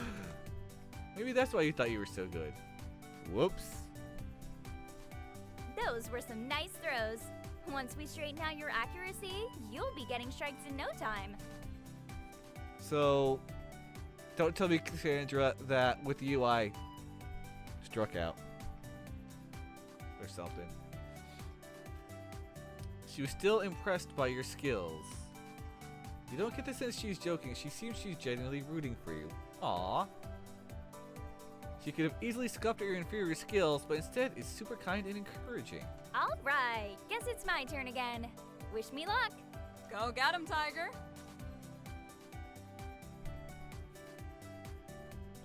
My bowling ball isn't the only thing in the gutter right now. Ayy. You bowl for the next hour and have a lot of fun together. They watch as she gets strike after strike and everyone is left in awe. You're able to put up a respectable 140 points. That's better than I can get. I usually, if I'm lucky, I get 110. Cassandra got a 275. That's almost perfect. Aw, man. Looks like we don't have time for another game. Aw. That's fine, actually. To be honest, that was one of my best scores ever. I think we should celebrate instead. Deal. I'm gonna go get some beers from the bar. Do you want some? I'll pay, of course. Double deal. I'm picking sounds good. I'm going with it. She flashes an approving smile and heads to the bar.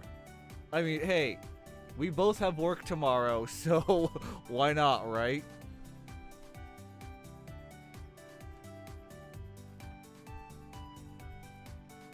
Like, sorry, chat. That was one time I'm Cheers like to immediately another day override being it. alive.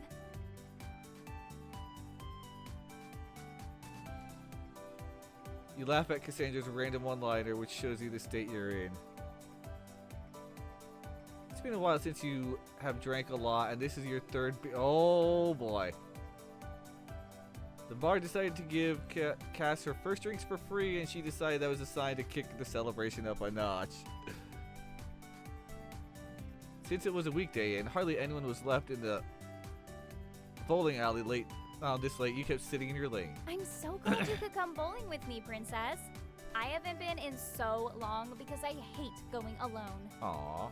Back when I was in college, I had a group I used to go with. But once I dropped out, we all kind of went our separate ways. That sucks. I know a thing or two about losing friends myself. Sometimes people are only meant to be in your life for a short time. At least that's the mentality I have. Yeah, that is true. That's true. It's just so hard to make friends as an adult. And it's even harder to maintain those friendships. Also true. Especially if you pack up and move somewhere far away from where all your other friends are. Yes, yeah, that's... Let's treasure our friendship while it lasts, okay? I want to make the most of it. Cassandra raises her glass and then takes a massive gulp of beer, nearly finishing in one go. Dang. Her drinking skills are almost as impressive as her bowling skills. You try your best to keep up. You drink in the bowling alley late into the night. Time flies even so much fun. Eventually you stumble back home to your apartment. Waking up is gonna suck. Tomorrow is gonna suck, huh? She seems like a genuine friend. Aww. Yeah, I knew that was gonna happen.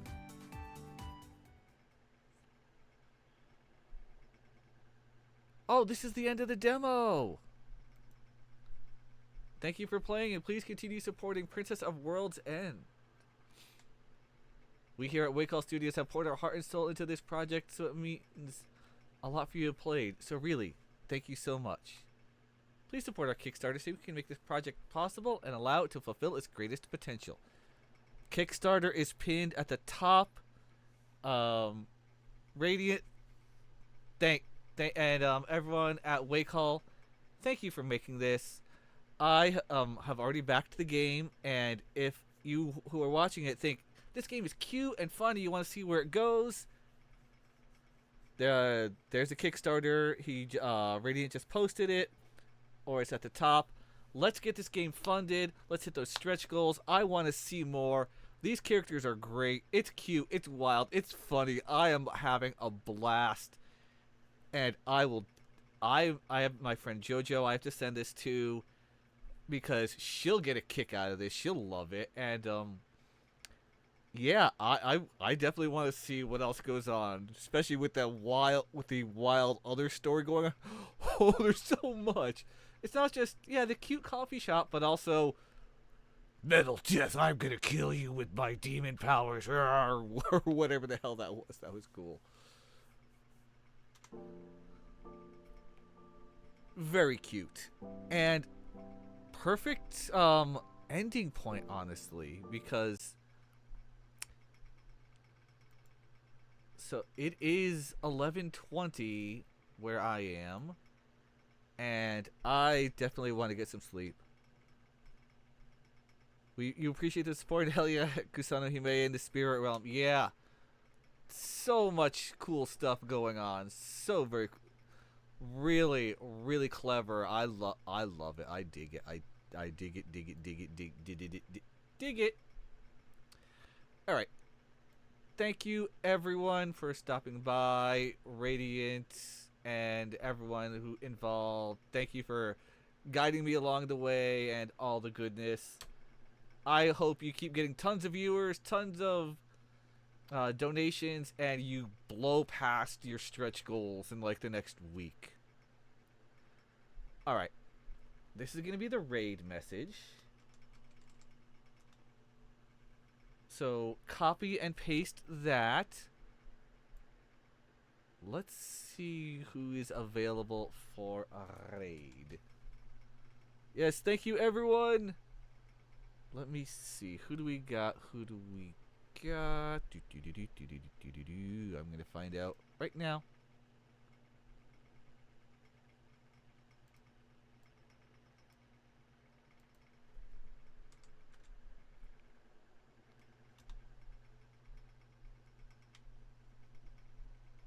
Let's see. Which sounds more like you want to watch it, chat? Spider-Man? Borderlands 2, Apex Legends, Contra Operation Galuga, Rocket League, or Luigi's Mansion 3.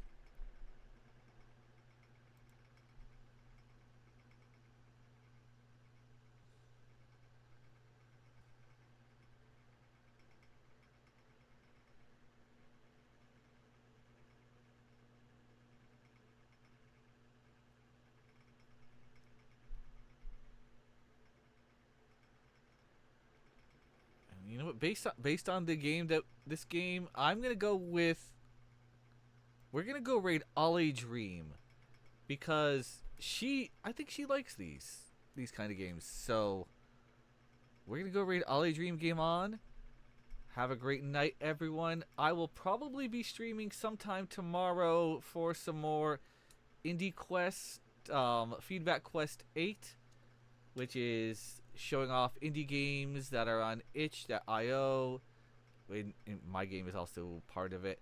And, playing them, reviewing them, and just having a good time. Alright, everyone. Let's get this raid going. Have a great rest of your day, night, whatever it is. And be sure to stay animated.